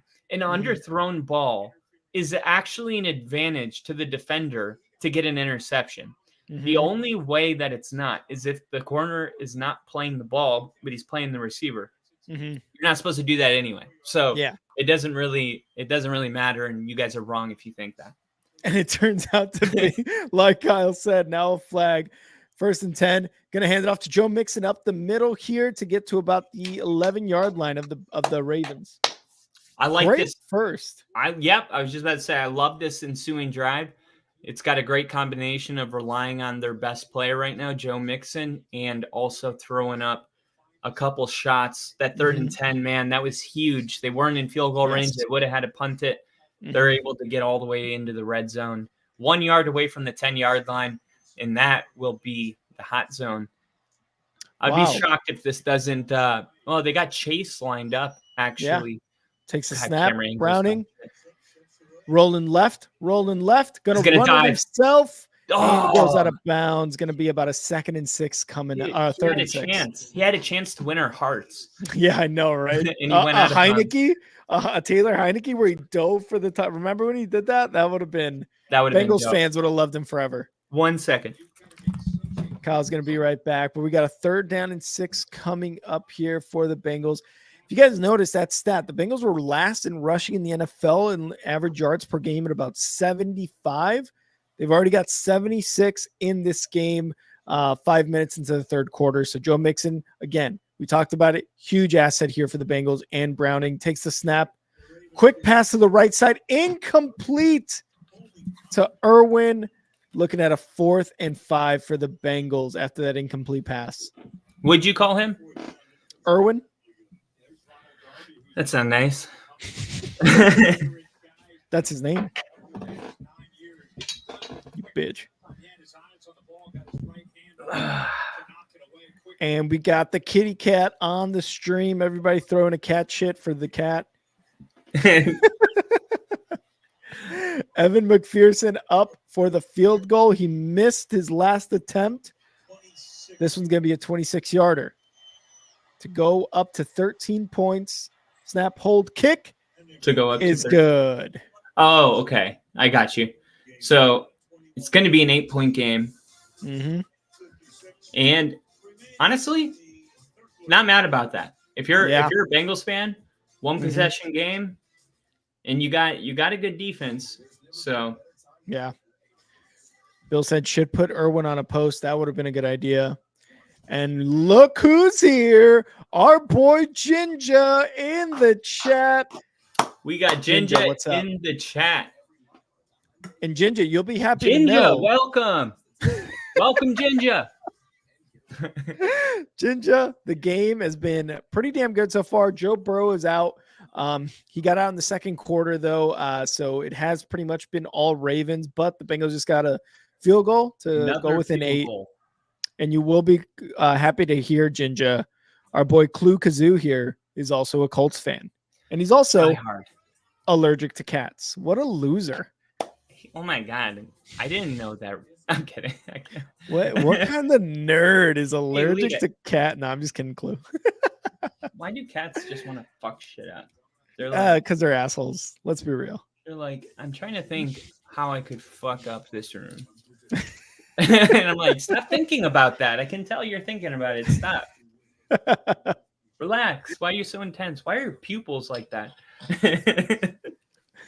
Steve said, pussy on the stream, guys. Pussy on the stream. And that's why we don't have female viewers right there. Oh, man. Oh, I didn't know you guys knew about Rick's. We always have piece of pussy work. on the stream.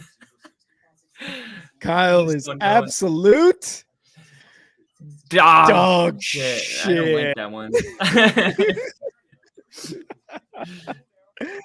The cat's tail is not a microphone, Kyle, said Angel. The cat's tail is not a microphone. Things I didn't think would be said to me in my life. Things we didn't expect in the chat. P for the D, be right back. Right, P for the D. We got the Ravens coming back out onto the field. Let me know, guys, who you guys got on this drive. Either 3 and out, Ravens get a couple first downs and have to punt, field goal, or a touchdown. I think in this type of a game, man, it's kind of important that the Bengals come out and shut them down. The Ravens have had a lot of success, 21 first half points. The Bengals are going to need to tighten up defensively if their defense is going to give them a chance to win this game with a backup quarterback. But the one thing about Browning I like is that he looks like he's having fun, and that's a really important part because normally having a good time and confidence kind of go hand in hand. When you're feeling confident, you're more likely to be smiling on the sideline. And he looks to me like really comfortable in this game, in this position. So, hey, don't fuck that up. Hey, leave that alone. Hey, what are you doing? You leave it. So yeah, I do think it's important that the Ravens get a 3 and out here.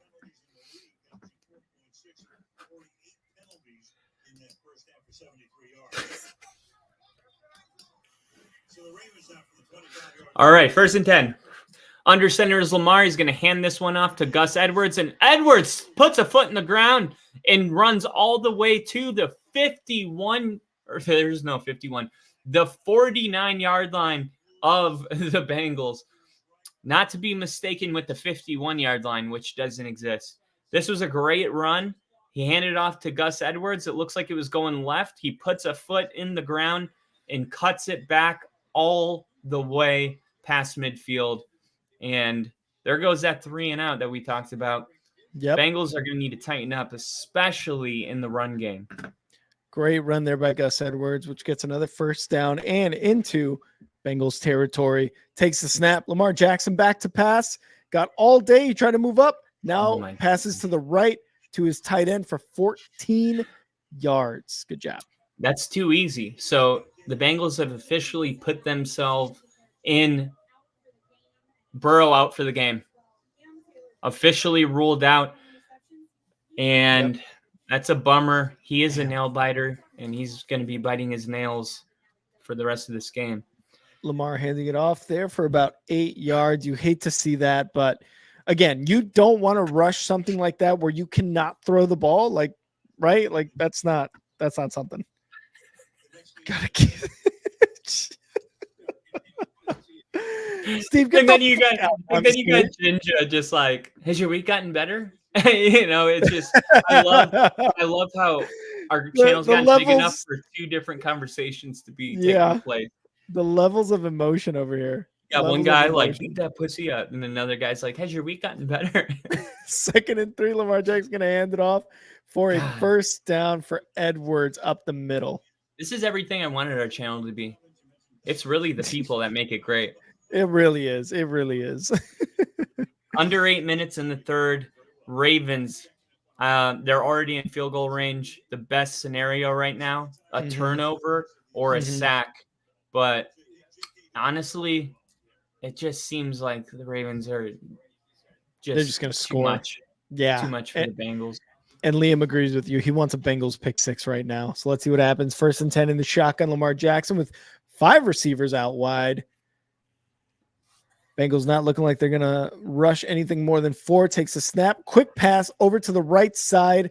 Great catch. And it's going to go for 8 yards for, who's that? Mitchell. Mitchell. And that's way too easy to just, if your check down is able to pick up an easy 8 yards. Yeah. That's a defensive failure. The check down should only be able to get 3 yards. Like, what is going on here with the defense for the Bengals? I know they're not great, but they've held teams, you know? I mean, they could be. Yeah, they have the talent. They just need to start playing better. 2nd and 2, Lamar Jackson in the shotgun, 3 receivers to the left side, going to hand it off. Nope, take it himself up the middle, and a 1st down inside the 15-yard line. Even like with Lamar's injury, they're still drawn plays that are it looked like he had an option there and he tucked it himself. Yeah. It's such an interesting dynamic of that, what happens in that split second between letting the ball go or tucking it and running it yourself. And, you know, it's a lot more awkward than it looks. Yeah. Takes the ball, hands it off. Looks like Edwards got about 4 or 5 yards. Mitchell got 4 or 5 yards there. There's like so many 30s running backs right now that I'm so confused. I'm just going to say Ravens running back. Right. Mitchell's 34 and Gus Edwards is, I think, 35. 35. Okay. So Mitchell 34, 30, Edwards 35. 37, 38. Bateman 7. Odell Beckham 3. 2nd and 7 here. Zay Flowers 4. Mitchell to his right side in the shotgun. Lamar Jackson takes a snap. He's running. Moving up in the pocket. Running left. Nope. And he's going to fall and take a sack. Oh, no. Oh, he's getting back up. But he's limping a little bit. And it looks like it might be that same ankle that he hurt on the run out of bounds. Let's see what happens. Now, hear me out for a second. I understand. I understand how important this game is, especially with tiebreakers and stuff later in the season. But with Lamar Jackson's current situation, I would, as a coach, I think I would already be like, hey, let's get him right next week. Let's not further injury. They don't have Joe Burrow. Like, yeah. Like, we can win that. You gave us an 8-point. You know what I'm saying? Like, yep. Lamar Jackson taking it up to the left side of the field, to the 10, to the 7-yard line inside the hot zone. And he's limping a bit. He is limping a bit. 4th down. They're going to have to settle for a field goal here. Watch the fake. This might be a sneaky time to pull a fake. The Bengals look like they're kind of, I don't know, sleepy. They don't look aware. I think this would be a great time to call a fake. And it's the type of game where if you don't get it, it's not the end of the world either. So 4th and 4 is the kick. Snap, hold, kick is good. And the Ravens on a 25-yard field goal attempt go up by 11, 24-13. Kyle was wrong. Everybody throw a dog shit in the chat. I love Billy Bob Thornton, and I'm gonna come in and join this conversation. Talking about my gear? I'm sorry, your gear. My fuck stick. He's not gonna say stick in front of the children. No, it's a joke for us adults. It's an adult joke. Just relax. He's not gonna say stick in front of the children, in front of the kids. Oh man, Thornton was a fucking man in Sling Blade too. Man, want some cornbread. If you really want to look into it, which by the way, I'm gonna make maybe a controversial statement about how actors that are like a nightmare to work with. It's like, yeah, but that's what you're kind of going for with some of your movies. Like they were like Billy Bob Thornton was showing up to work. Like that scene where he's on the escalator and it literally he's passed out drunk. Yeah. He was legitimately passed out drunk in that scene. And he said he didn't even wake up until the escalator hit the floor. And that's why it was such a success, was because Billy Bob Thornton was method acting. He was playing a binge drinking Santa Claus. And he became his character. You know what I mean? And it's like, of course he was a nightmare to work with, but everybody should keep in mind, it's the final product that is what we're all after, right? Keep the what matters. Exactly. If he's like a total asshole on set, awesome. He's supposed to be an asshole in this movie. Like, it's like everybody always talks about guys like, what's his face? Joaquin Phoenix for the Joker, or even what was the other guy actor's name who played the Joker, the best Joker in The Dark Knight? I can't remember his name for some reason. No, I normally have it ready to go. Someone in the chat will let us know, but it's like, oh, they're method acting, they're supposed to do this. It's like, well, Billy Bob Thornton's supposed to be a drunk Santa Claus. So Heath Ledger. Angel, thank you. Yes, Kyle and Angel, thank you. Heath Ledger. It's like, yeah, well, he's kind of supposed to be a dick and drunk in this movie. So yeah, he's method acting. Absolutely. Of course, he's a nightmare to work with. Like it's art at the end of the day. And in order to channel your character, and all the groundbreaking performances are people that legitimately spend time getting themselves in a dark state of mind. Yeah. They're not even like bullshitting. It's like it's people. It's like a step above acting. It's like, no, I became the Joker. Like, if you got to become the Joker, of course you're a nightmare. You know what I mean? Like, you literally had become the Joker. Like, what 100%. Would you think he was going to be fun to work with and not scary? Like, and I'll be honest, I get on the stream and I become Rick. I put the Bears head on, and I'm just like, this is just Rick. This is the way Rick is.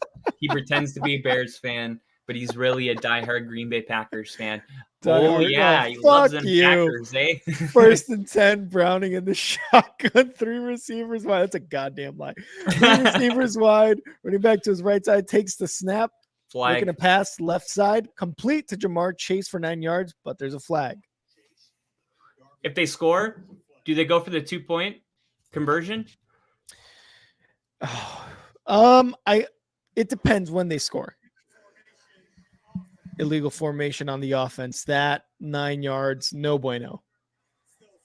Illegal formation. That's on Chase, who caught the ball. Chase. So I think if they score and it's still the third quarter, like it's a few seconds, 30 seconds, a minute before the end of the third quarter, I don't think they go for it because they'll be down 4 and they still have 15 minutes left. If this was 4 minutes left in the fourth quarter, then obviously, right, you go for 2. So 1st and 15. Browning takes the snap in the pocket, looking to pass, and he's going to get sack lunch. Yum, yum, yum, yum, yum, yum. Can you guys hear me all right? Yes, we're good. Okay. Oh, God, no pussy on the table. We got a sack of Browning, and I believe that's the Ravens' third sack this game. Jesus Christ, Steve. 2nd and 22 for the Bengals. 4 receivers wide, takes a snap. Quick handoff here to who's number 32 on the Bengals. Either way, it's a running back up the middle for about 6 yards. All right, under 3 minutes left. Third quarter came by pretty quick. I think it's important. I think it's really important. Casey brings up a good point. Feels like more. 3rd and 17. Like, I mean, you're asking for a miracle.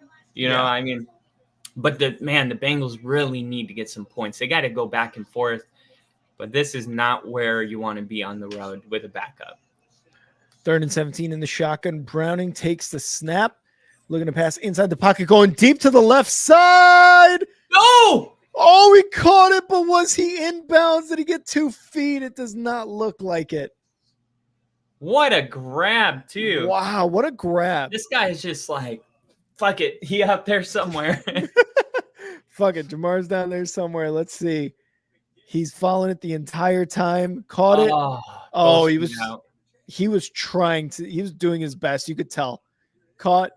And that was a good job by Dixon. It looks like no, that's Ronald Darby, ex-Bronco. Ronald Darby, if you ever have time, YouTube his voice. It is not what you'd expect. Is he Australian? No, he talks like Mickey Mouse, kind of like. It was high voice, like super high, like so high. And it was when I saw that. I don't know why. I was like, I bet this guy's been like bullied growing up, and I just loved him even more. But it's still worth experiencing for yourself. Check it out. I'm gonna look it up now. I'm gonna look it up. Tough time for the Bengals right now.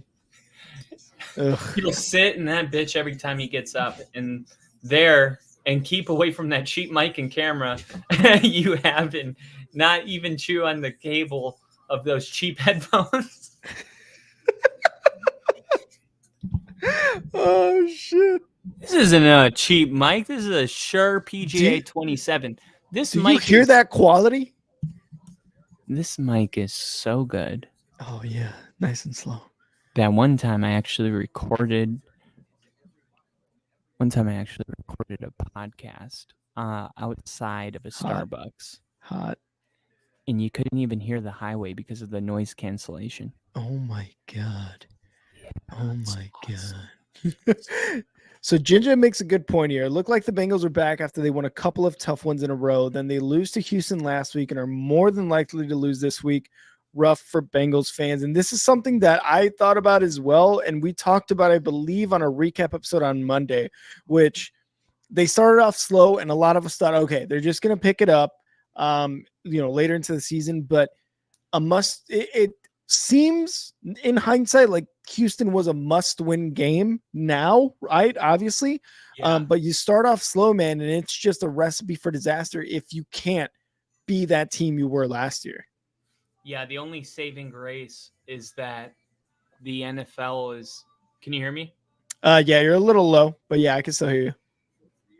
All right. That should be a little better, right? A little bit lower. Lower down a little bit. How about there? There we go. All right. Is that good? Yep.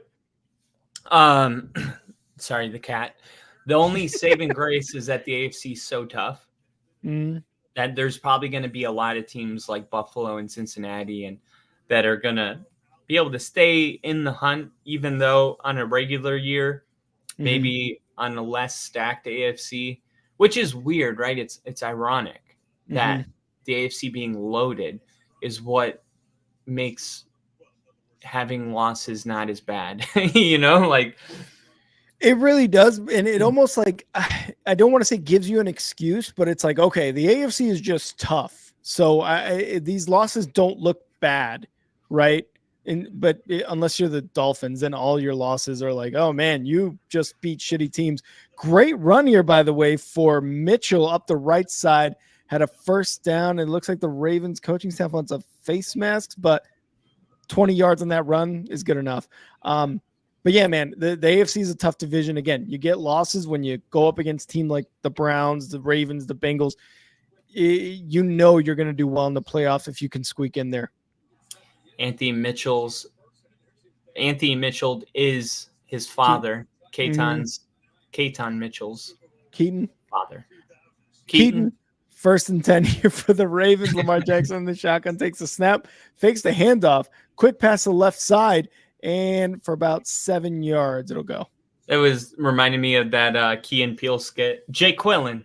Are you motherfucker? What was the name? Balake. Malake. No, Malake. It was Malik, no, it was right? Blake.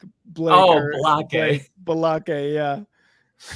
If one more son of a bitch. Keaton He breaks the fucking board in half. Oh, so good. 2nd and 4 here for the Ravens. Lamar Jackson going to take the snap back to pass in the pocket, going right with his almost OBJ. That was PI. Oh, that was. He held his arm back. I think we all saw that too. I thought that was a flag, and I don't want the Ravens to win this game. Let's take a look here. With almost with another amazing catch. There he is. Oh, yeah. He held his arm back. I don't think so. I'm going to change my mind and say it was a good no call. Because I don't think he had the arm hooked. It was almost like it wasn't hooked. It was just, it did get in the way, but not because he had it hooked, if that makes sense. 3rd and 4, Lamar back to pass. Needs 4 yards for first down. Get some pressure. And he's going to avoid the sack, moving back to his left side. Still has a chance. Throws. Oh, did he get in? Zay Flowers. Wow. And it's going to be a 4th and 4. And we got another Bengals. Defender down. Wow. What a throw and almost catch. Man, dude. The Bengals just are getting injured left and right. And I really think this rolls into, that the conversation about Thursday Night Football and player safety, because it's such a violent sport to just turn around, 72 hours after playing a game and play another game. And I mean, the numbers show that there's a lot of injuries on Thursday night. 30 seconds left in the third. Justin Tucker, 47-yard field goal. I don't even need it. I'm going to grab a beer. He's going to make it. Yep. 47-yarder. Justin Tucker warming up. Snap, hold, kick is a good. The Ravens go up 27-13. They are up by 2 scores. It is time to update the ticker.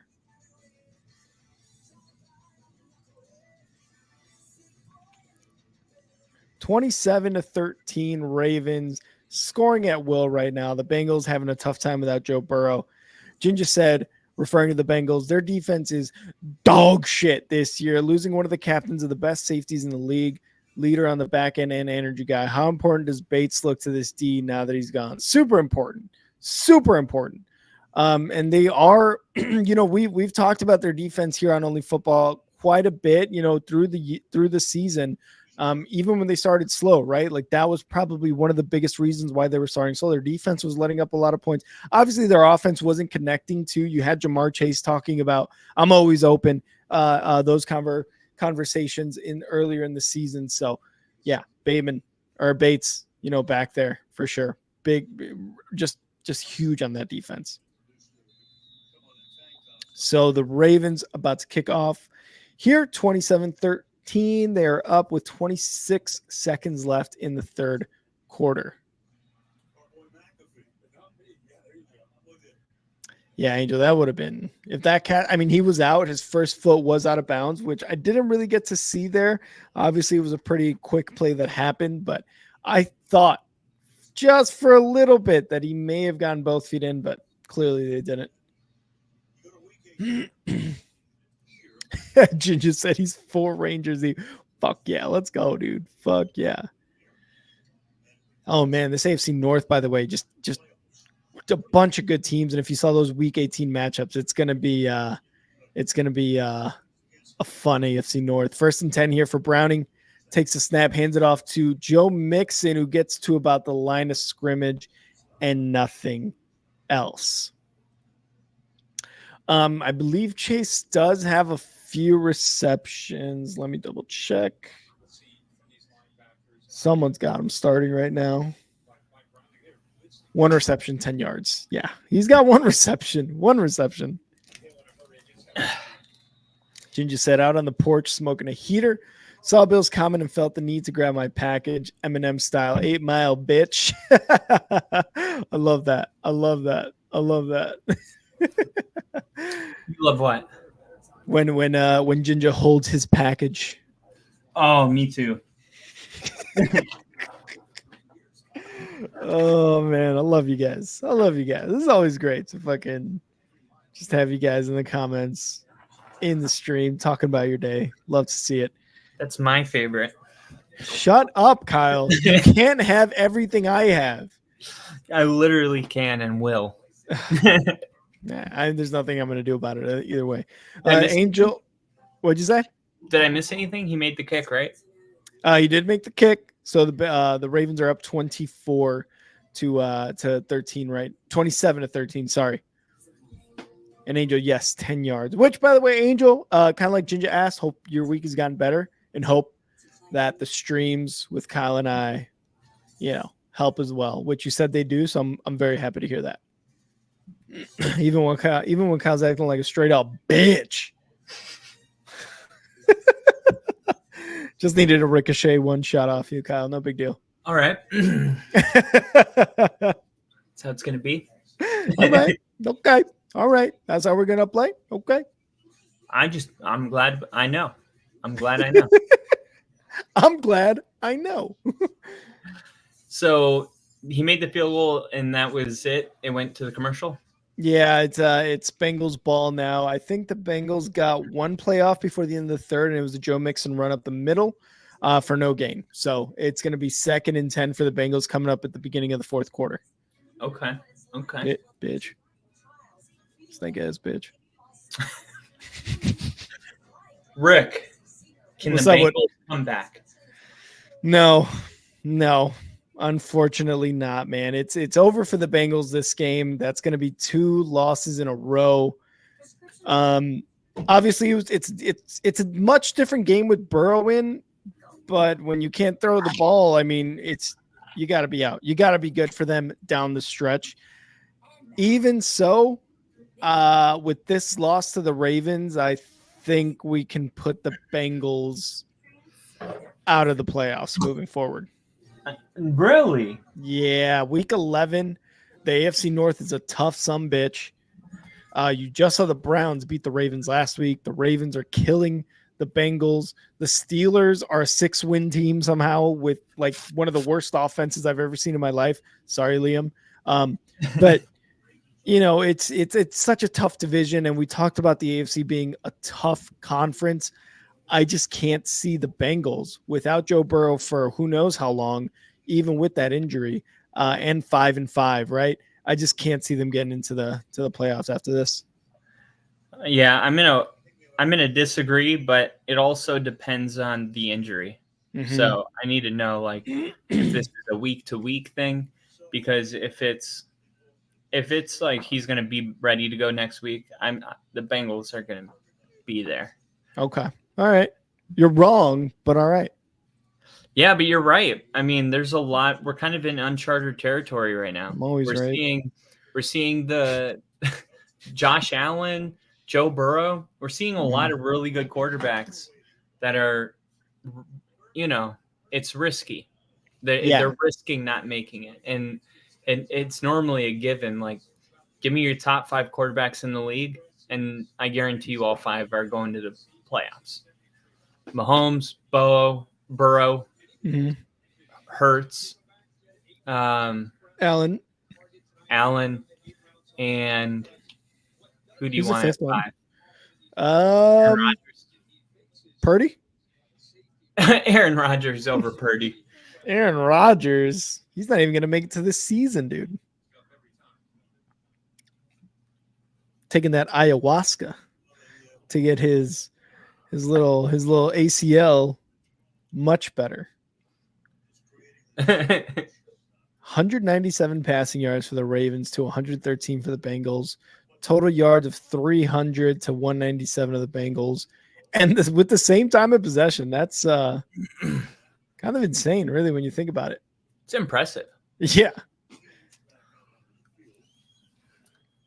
Let's see. The ref is out there right now. I'm not sure what's going on. Because they're on for 20 minutes and there's still no football. Yeah, it seems like this pause is weird. Yeah, Bengals 0-3 in their division. It's going to be tough to win a division going 0-3. the best case scenario after this is 3-3, but even that's tough. That's tough. If this doesn't equal a first down on this play, I know what I need to do to turn this around for the Bengals. 2nd and 10 here for Browning. Kyle needs this to be a first down. Pass to the left side. Not going to be a first down. Goes for 2 yards. Let's see what Kyle's got up his sleeve. Oh, my God. I'm so excited. I'm so excited. Burrow looking on to this sad Bengals offense. Without him in it. It looks bad. 3rd and 8 here for the Bengals. They need a first down. They need to give it to Joe Mixon. Where's Joe Mixon, by the way? Where the fuck is Joe Mixon? I need him to have more points. 3rd and 8, Browning in the shotgun with 4 receivers wide. 1 running back to his right side. Oh, he's got the Joey Burr. Browning passing over the middle. Almost intercepted. It goes incomplete for Boyd. 4th and 8 now. Kyle, is that going to win it? Is that going to win it for him? I don't know because Joe Burrow's not in the game, but it's worth a try. We have to summon the spirit of Joey Burr somehow, and Kyle's doing it through that sweatshirt. You're right.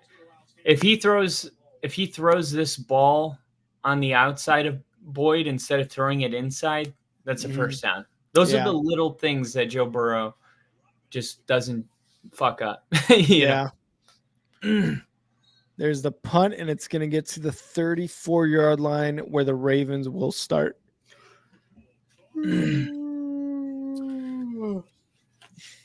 AFC East, Miami, Buffalo, New York Jets, and New England 0-7 record over the last 2 weeks. Wow. I'm talking missionary. Missionary. What's the that one where I'm on top and she's on the bottom? Missionary. Here we go. 1st and 10 for the Ravens. Got 3 out wide. Lamar Jackson in the shotgun. Going to take the snap. Going to hand it off up the middle for about 5 yards for Mitchell. See, I'm getting the running backs right now. I'm getting them right. Yeah. It only took, 3 quarters. Oh God, I loved Superbad. Superbad is such a great fucking movie. Step Brothers too.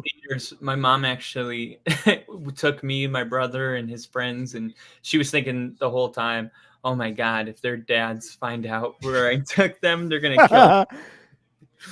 2nd and 5 under center is Jackson. 2 receivers out wide. Hands it off to Mitchell up the right side. Gets about 3 yards.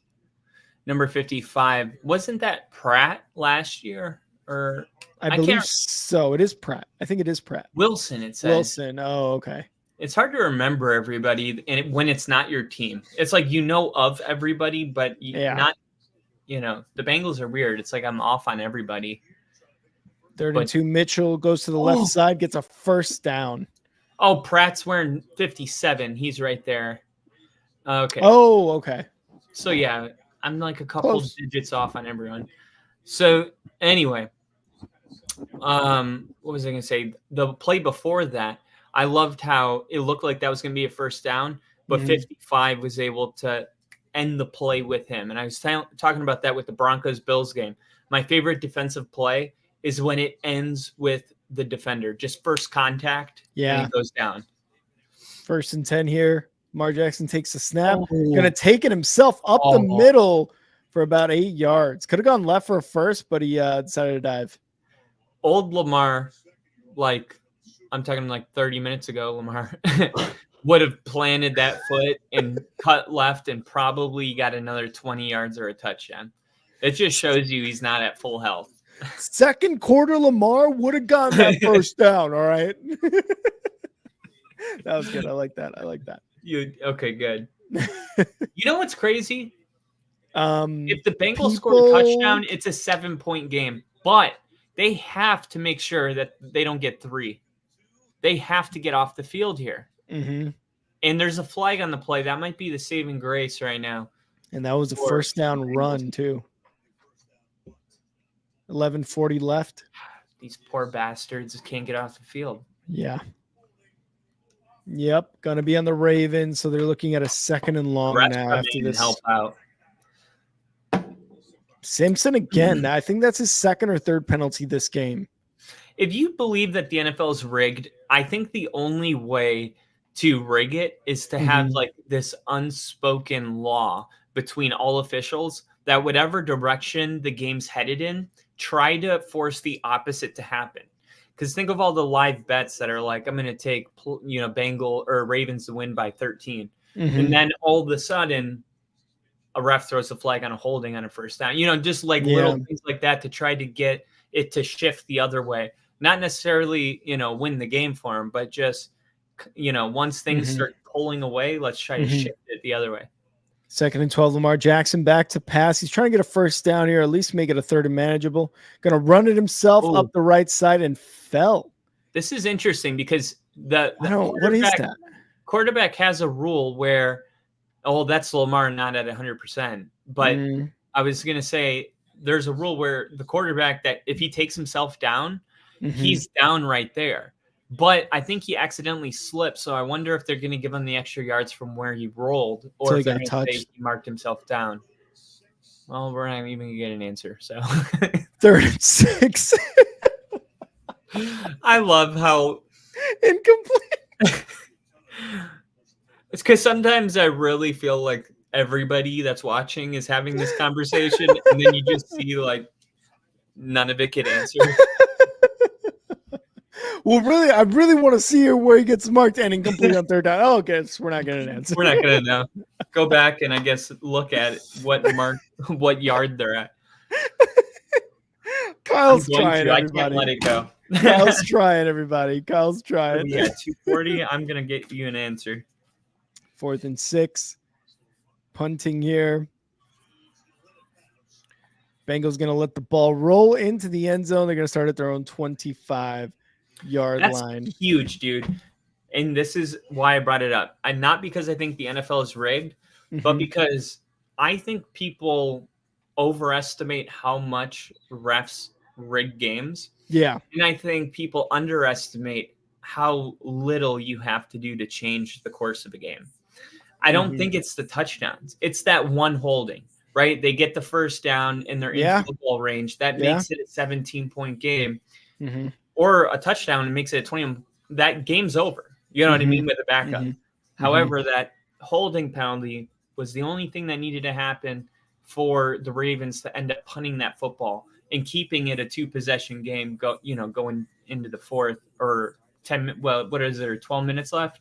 I think right around there. Yeah, if not a little bit less. So, yeah, I really think people underestimate how little it really takes to affect the outcome of a game. You know what I mean? I don't think it's always the touchdown or the deep play. Sometimes it's that holding on 2nd down, that makes it 3rd and 17.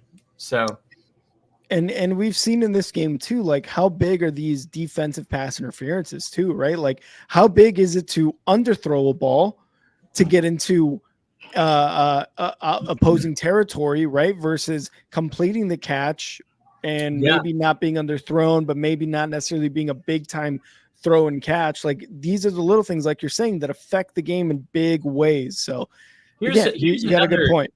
Here's another thing. You got the Ravens in your top 5. They're playing the Bengals. We've agreed up to this point. The Ravens defense doesn't look good. Or not the Ravens, the Bengals. Their defense doesn't look good. And we all agreed on that.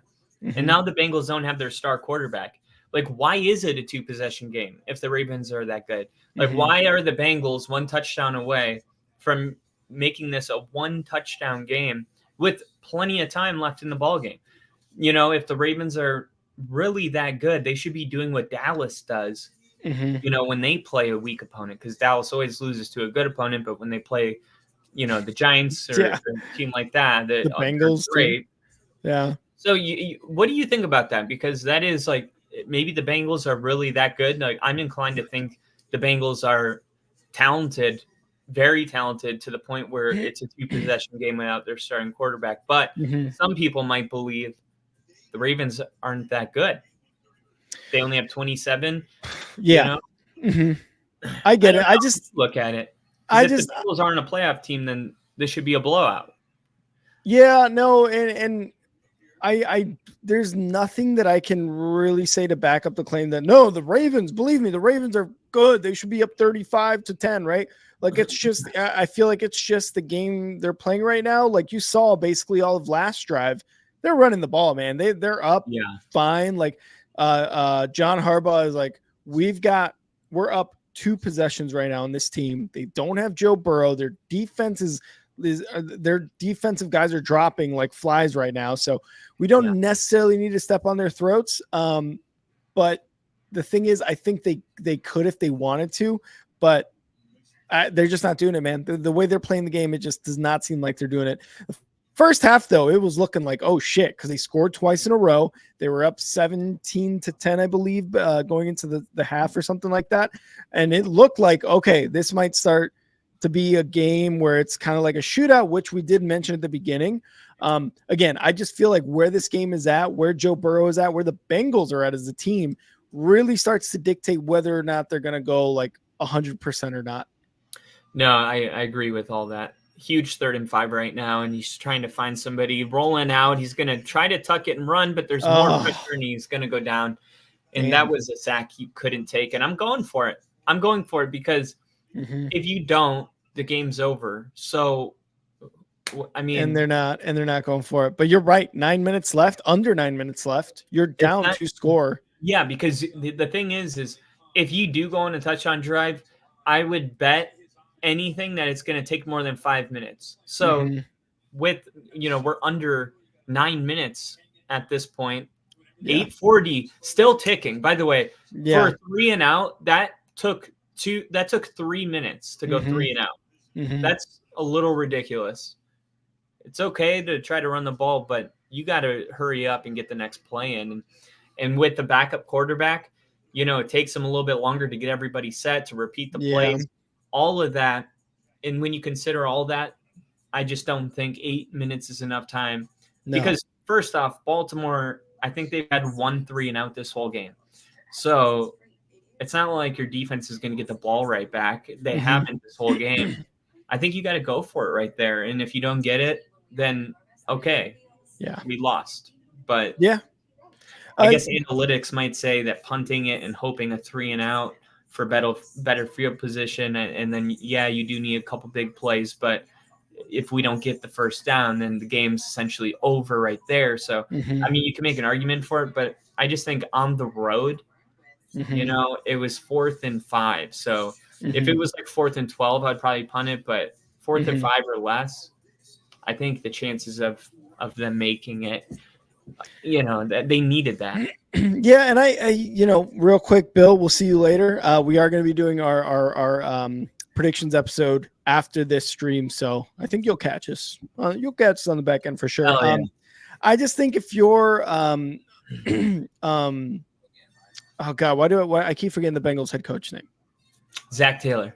I think if you're Zach Taylor, you see that this defense probably not going to stop the Ravens offense, even though they're starting to just run the ball. But Mitchell and Edwards, they're going to do more than enough to get those first downs, and that's what they did the last drive.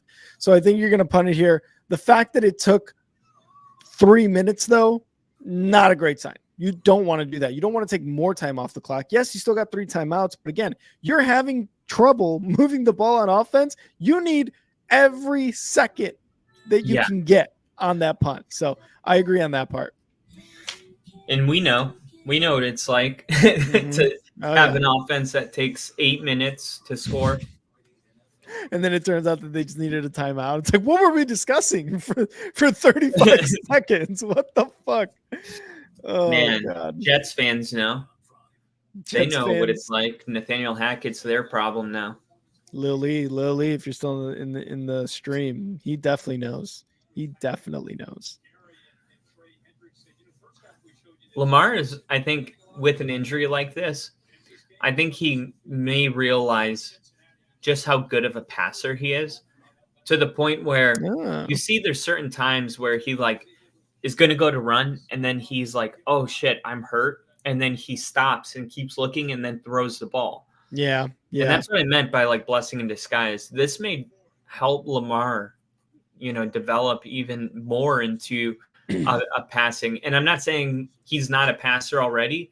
I'm just saying he's so good at passing the football that he could be up there. He could lead the NFL in passing yards if he wasn't such a dual threat. Yeah, and it kind of just like ups the confidence too when your line is doing as well as they've been doing this game. There's been, I mean, we had that one play, right, where he was just standing in the pocket and you're like, this is a touchdown. Unfortunately, he didn't go for a touchdown or anything, but we're like, wow, this line is doing a really, really good job. They give him 8 seconds to throw. 2nd and 4, Lamar Jackson in the shotgun, 3 receivers wide, takes the snap, and they're going to be a flag, going to be a false start, I believe. There we go. Look at John Harbaugh. What the fuck? You dumb bitches. Ginger saying Lamar's probably top 5 for me. What's up?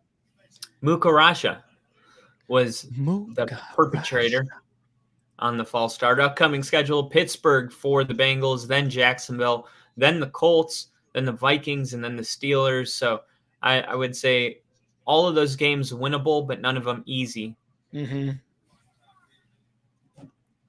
interceptions this game so far, Angel. Good observation. I didn't realize that, to be honest. But also, I think I would have remembered, right? Like, I probably would have been like, oh, remember that interception? Lamar Jackson going deep. OBJ with the catch, moving left, going back right.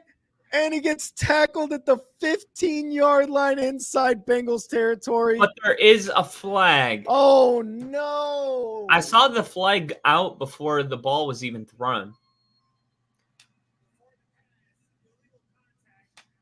Defense. Wow. Wow, that was close. And Odell's hurt. Yeah. Odell is hurt. That is all he's got, boys. He just gave it all he had out here. Look at that push off. That is a total fucking push off. I think that was a push off as much as a push off could ever be a push off. Look at this little boost, dude. Oh, come on. Give it. Oh, wow. Dude, he totally gained 2 yards of separation on that push. Yeah. Yeah. 1st and 10, Lamar Jackson in the shotgun. Running back behind him takes a snap. Going to hand it off here. No, going to take it himself up the left side. Going left, and he gets about 8 yards on that run. Jackson wanted to break free. So won't you break free? I want to break free. And both quarterbacks for the Bengals just sitting there wearing the exact same outfit, same hat, but a different color. It looks hilarious. That needs to be a meme. It's like when your buddy's hurt, so you don't want to show out. Yeah. You got to sit there with him. It's like, yeah, no, this does suck, dude. I didn't want to have a good game, dude. People love you. I didn't want you to get insecure. 2nd and 2 on the handoff here to Justice Hill up the right side, maybe back to the line of scrimmage, maybe a yard. Trying to get out of bounds, so you see, or trying to stay in bounds, so you see the clock already playing a major role. It's funny how fast the game can go by when a team going into the 4th is already trying to run the clock. Yes. And look, the Bengals, we talked about it. That's why you go for it. Because look, the Ravens are way closer than they would have been had you turned the ball over on downs. They weren't inside the 10. So I just don't know how he missed that. 3rd and 2 up the middle, and it's going to be Gus Edwards, I believe, on that run. 1st down. Unbelievable. Inside the point of no return. Every time we were supposed to get like an amazing game, like something happened. Like right? Joe Burrow got hurt. Let's be real. This game has been over for a while.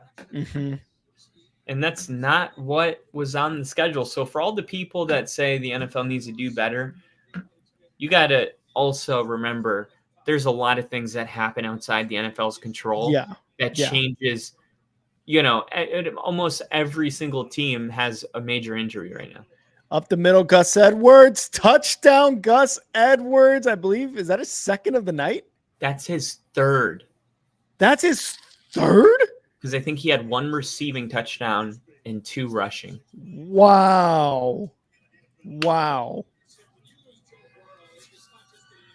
I got to look this up. Does anybody have him in our league? Oh, somebody had Keaton Mitchell starting. Oof. That's rough. You know shit's not going well when... Yeah. Gus Edwards, 2 touchdowns, 58 yards, 20.6 points, and he's on the bench. You know who's got more points? Joe Mixon somehow. Let's go, baby. Let's go. And the extra point is be missed like usual. Hey, yo, chill. Oh my God. And the Ravens go up 34-13. Kyle, you said it. Every time we're expecting a good game, this first quarter was like, oh shit, here we go. It's going to be a shootout. You know, Liam said it. A bunch of people in the chat said it. It's going to be a good game. Joe Burrow gets injured. Lamar Jackson seemed like he got injured. Mark Andrews left the game. Dude, Thursday Night Football, I feel like ever since it got on Prime, has been dog shit. Yeah, it might just be one of those things like the Madden curse, where it's just the guy in the cover of the Madden gets injured the following year. Have you heard about that curse? Yeah, the Madden curse. I think it stopped after a certain year, Mahomes, right? I guess. Well, they said Mahomes broke it, but then he sprained his ankle. Yeah. And everybody was like, "Oh, there it is." Oh. But it to a certain extent, it's just like playing in the NFL. The odds of you getting hurt if you're on the cover of Madden is the same as the odds of anybody getting hurt, which is really high in the NFL, right? It's not because you're on the cover. And I think the NFL, there's 17 games and only a couple of them are going to be awesome games per week. And you mix that with the injuries, and it's like, I don't think it's a Thursday Night Football problem. I don't think it's a Thursday Night Football curse. I just think the randomness of having a great football game is more rare than we think. Because when we looked at this game, we were like, the drought is over. Yeah. Bengals, Ravens, like no 100%. More bad football. And boy, were we wrong.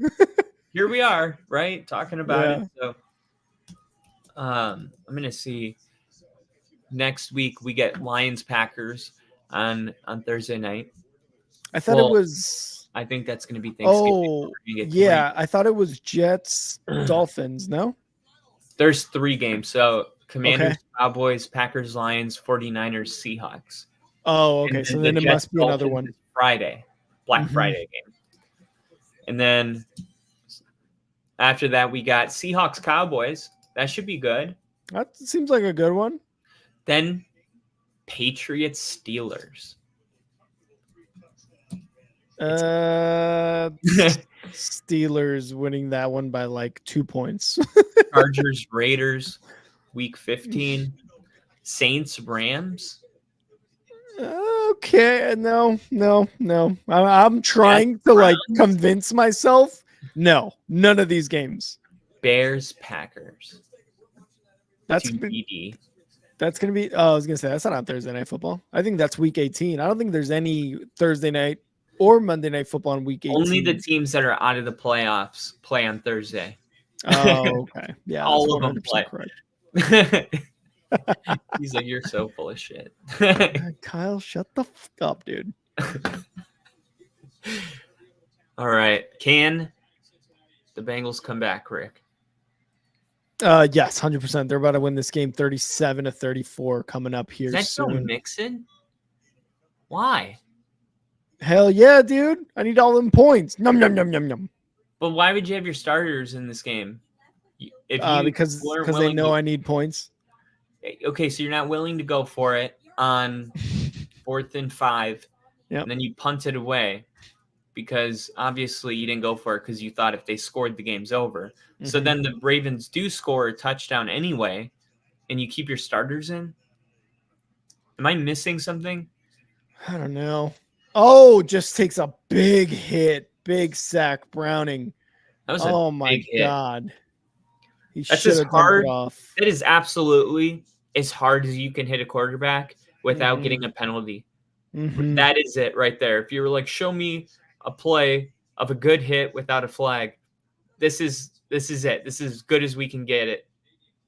And Kyle Van Noy, someone on the Ravens who was not on a team at the start of this season. I think they put him on the practice squad in like week 3 or something. And now he's making the teams getting sacks. I think that's his second week in a row with 1 sack recorded. And we got number 32 for the Bengals running up the middle, gets about 15 yards. Good run. Williams, yeah. Lamar Jackson going, yeah, we're going to win this game, bro. That was crazy. I scored 4 touchdowns. Shit was sick. I believe Kyle Van Noy was a Patriot at one point. Yeah, I believe so too. Yeah. Yep. Angel said it. Kyle Van Noy, former Pat. Nice. I told you, Kyle. Right. Kyle. That's because Kyle's know where Kyle's have been. Browning moving left, gonna run for the first down himself. Gets a little bit more than the first down. Gets into Ravens territory at their 48-yard line. Good run by him. Good run. Just people wanting the over to hit. Are like, come on, get a touchdown, on, please, one more touchdown. Because I think they said it was at, what was it, at 50? Oh, it was at 50. I think it was at. It was at 49.5. Because if it's 49.5, all the Bengals need to do is get a field goal. It was at 48.5. Oh, they need a field goal. Guys who hit the over need a field goal. And pass over the middle from Browning, complete inside the 29-yard line. How is it always one number? Yeah. How is it like at 48.5 and it's at 47 right now? Right? Isn't that just crazy? Like, I didn't realize this until I started placing these $1 bets, but it's really, really accurate. Like, really accurate. Insanely accurate. Inconceivable. Yeah, inconceivable. I screamed that at the grocery store earlier. Nobody knew what I was doing. Someone's got Tourette's. Steve saying, can we get double-digit likes up in this bitch? Yes, please. Everybody like the video. We've been getting double-digit likes on all of our videos we've posted, so big ups to all of you guys who are liking the video. Really, really do appreciate that, and hopefully we can get to double digits. And you know who got to double digits? Was it us? Jamar Chase. Nice. He got to double digits. These nuts. Stopped 10 receiving yards on the night for Jamar Chase. Oh, that's rough. That is rough. That is rough.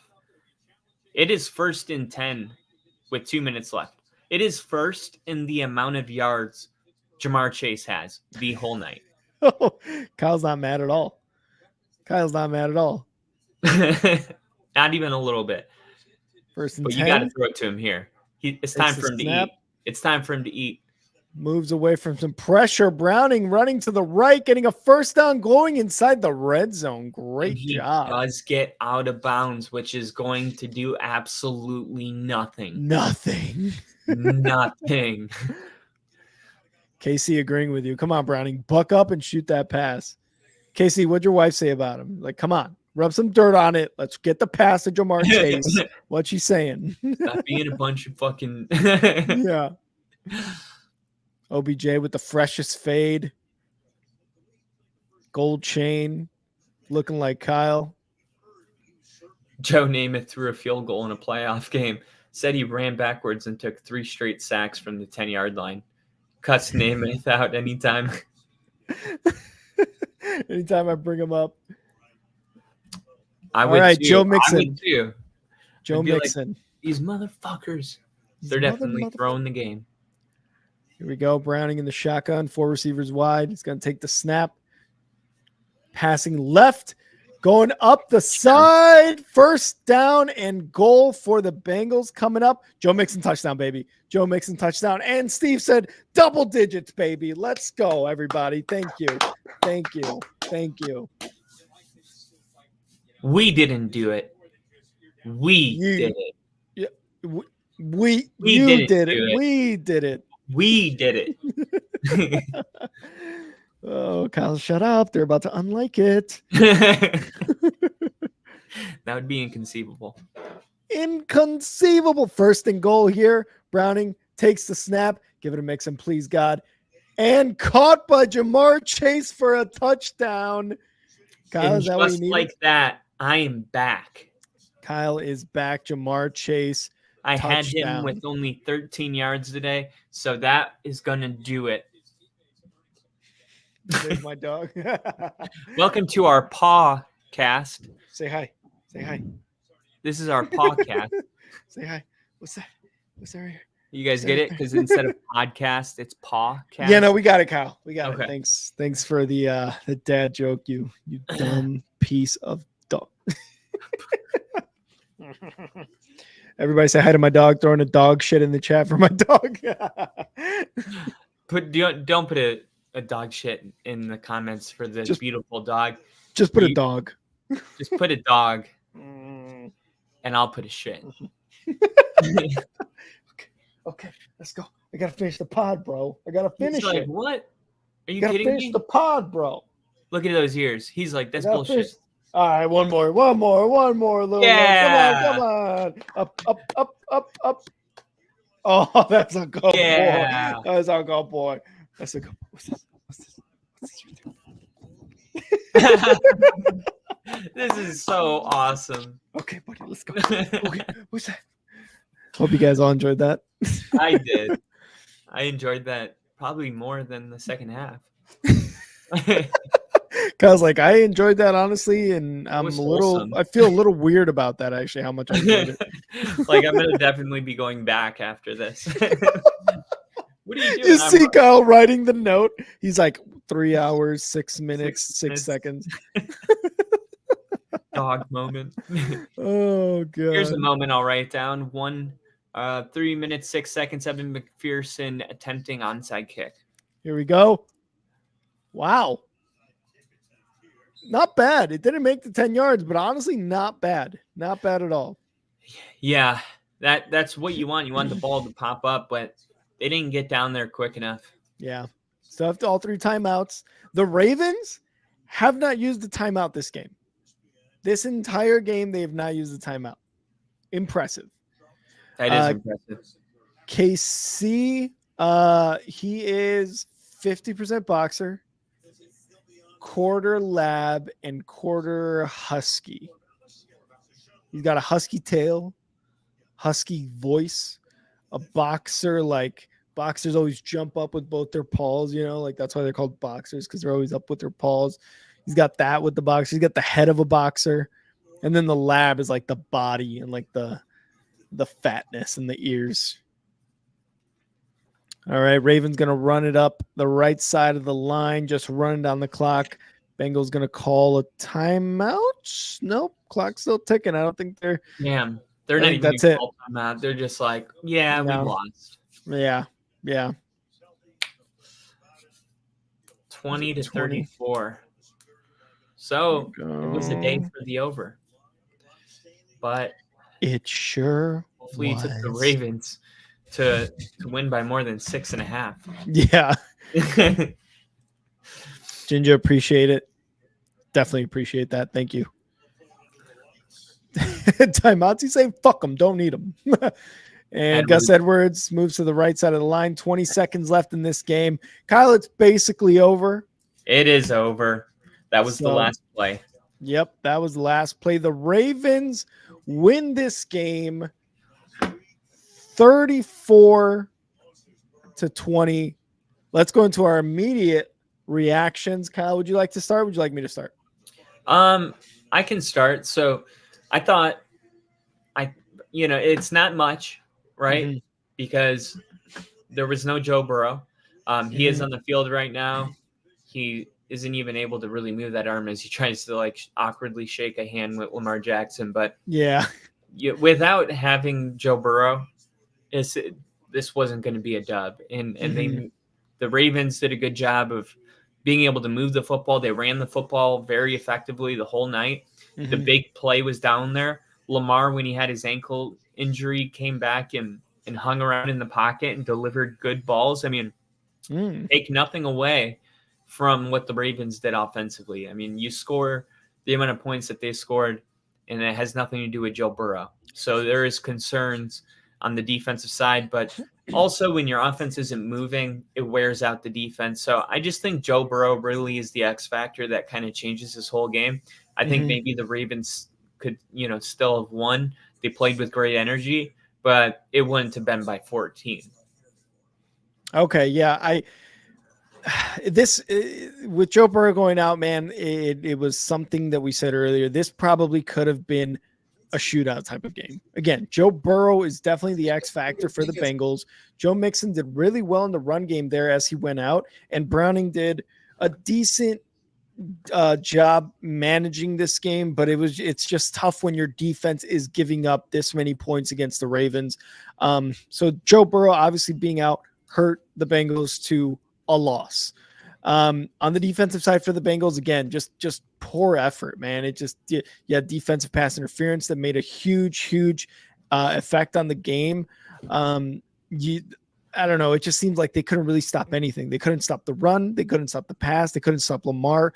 Lamar was close to being out there after a tackle out of bounds, but he came back, shook it off a little bit, so he was fine. The Ravens, again, their offense, really damn good on all facets. The passing game, the running game, really no issues on either side of that ball. Mark Andrews being hurt sucks, but luckily he wasn't the only receiver for Lamar, right? Because we've seen in the past when Mark Andrews is out or when he's not playing a game, Lamar Jackson's options seem limited, right? They seem limited. But now that he's got more weapons and he's got a much better run game, it seems like that offense starts to be more than one dimensional with Lamar Jackson there. On the defensive side, good job getting to the quarterback. I think they had 3 total sacks, if not more. Ton of pressures, by the way, a ton of pressures for the Ravens. Van Noy with another sack in his second 2 games in a row. Really just an all-out great game by the Ravens. But again, Joe Burrow being out definitely made them look a lot better. Wow. I didn't know this stat either. But did you know that the Bengals are now 0-15 in primetime games on the road over the past 10 years? Wow. Damn. I don't know. That's actually a pretty jaw-dropping stat. Yeah, I didn't, and that's so people are going to look at that and be like, that's why I took the Ravens. It's like, yeah, well, Joe Burrow didn't play. Yeah. But yeah, no, I agree with what you said. I think that this is now the Ravens division with Cleveland without Deshaun Watson. So I mean, everything is in front of the Ravens. And they will be in January playing meaningful football. They will. And how good they can be, it will be interesting to wait and see. We also got to figure out what's going on with Lamar Jackson's injury, because if that's going to be something that's lingering, maybe you do what the Eagles did with Jalen Hurts, where he didn't play week 15, week 16, week 17, and then they brought him back week 18 just to clinch the number 1 seed. So, if it's something that they have to manage in that way, we'll see, but it'll be interesting. Yeah, and he'll have an extra few days to rest before his week 12 game. And then even after week 12, he's going to have the bye week to rest up even more if he does need to. We thought we were going to see what was his name? The backup quarterback for the Ravens? Tyler Huntley. We thought he was going to see we thought we were going to see Tyler Huntley in the game, but Lamar Jackson came back, shook off the injury, went into halftime and came back, and I think threw for an extra touchdown. I'm going to double check the stats here, but Yeah, man, he looked good. And we talked about his confidence passing the ball, right? Like if he wasn't such a dual threat quarterback and he was more of a passer really and only needed to run only ran when he needed to get out of pressure. I mean, he had all fucking day to throw the ball, and that is huge ups to the offensive line for the Ravens. And let's see his stats here. 264 yards, 2 touchdowns, did get sacked 3 times, which to be honest, I didn't even realize he got sacked 3 times. But now that I think about it, yeah, he did. Good job. And to 5 total sacks for the Ravens defense, by the way. So hopefully Lamar Jackson's injury isn't too bad because he played a great game and he still played a great game last week against the Browns. Browns just came down the field, scored that game-winning field goal. Lamar was not going to lose 2 divisional games in a row, and that's exactly what happened. They get the dub. There's a quote that I put up. Tonight's injuries continue to drive home the fact that Thursday night games are not in the best interest of players' health. This was posted by RG3 on Twitter, and RG3 works for the man. So that is it's bold. We live in a world where it's bold to go against the big company that you're working for, essentially. Yeah. So, obviously, as a former player that dealt with injuries and that left early because of injuries, he's really passionate about it. And I'm sure that will be a conversation worth having probably in tomorrow morning's, ESPN or whatever. I'm sure they're going to be talking about it. 100%. I have nothing else on this game. We got Roquan Smith on the sideline, former Bear. I miss you. But Kyle, you got anything else on this game before we skedaddle up out of here? No, that's all I got. I just wanted to thank Angel and Bill and everybody that on Twitter shared our podcast. I see right now, join the live. They're trying to get to 500, help them out. And it was retweeted. So you guys are awesome for doing that. And of course, Jinja, Edub, everyone that was in here. We had KC in here. We had Steve. We had Steve, of course. Tyler was in here for a bit. Yep, Tyler came in. So all you guys that came in, just wanted to say appreciate it. And I hope to see you guys at our predictions episode. Yeah, 100%. We're going to take a quick break as soon as we finish this stream of Thursday Night Football and then go right into our Week 11 predictions for the rest of Week 11. Kyle, I'm going to see you in a bit, my friend. Hell yeah. See ya. See ya.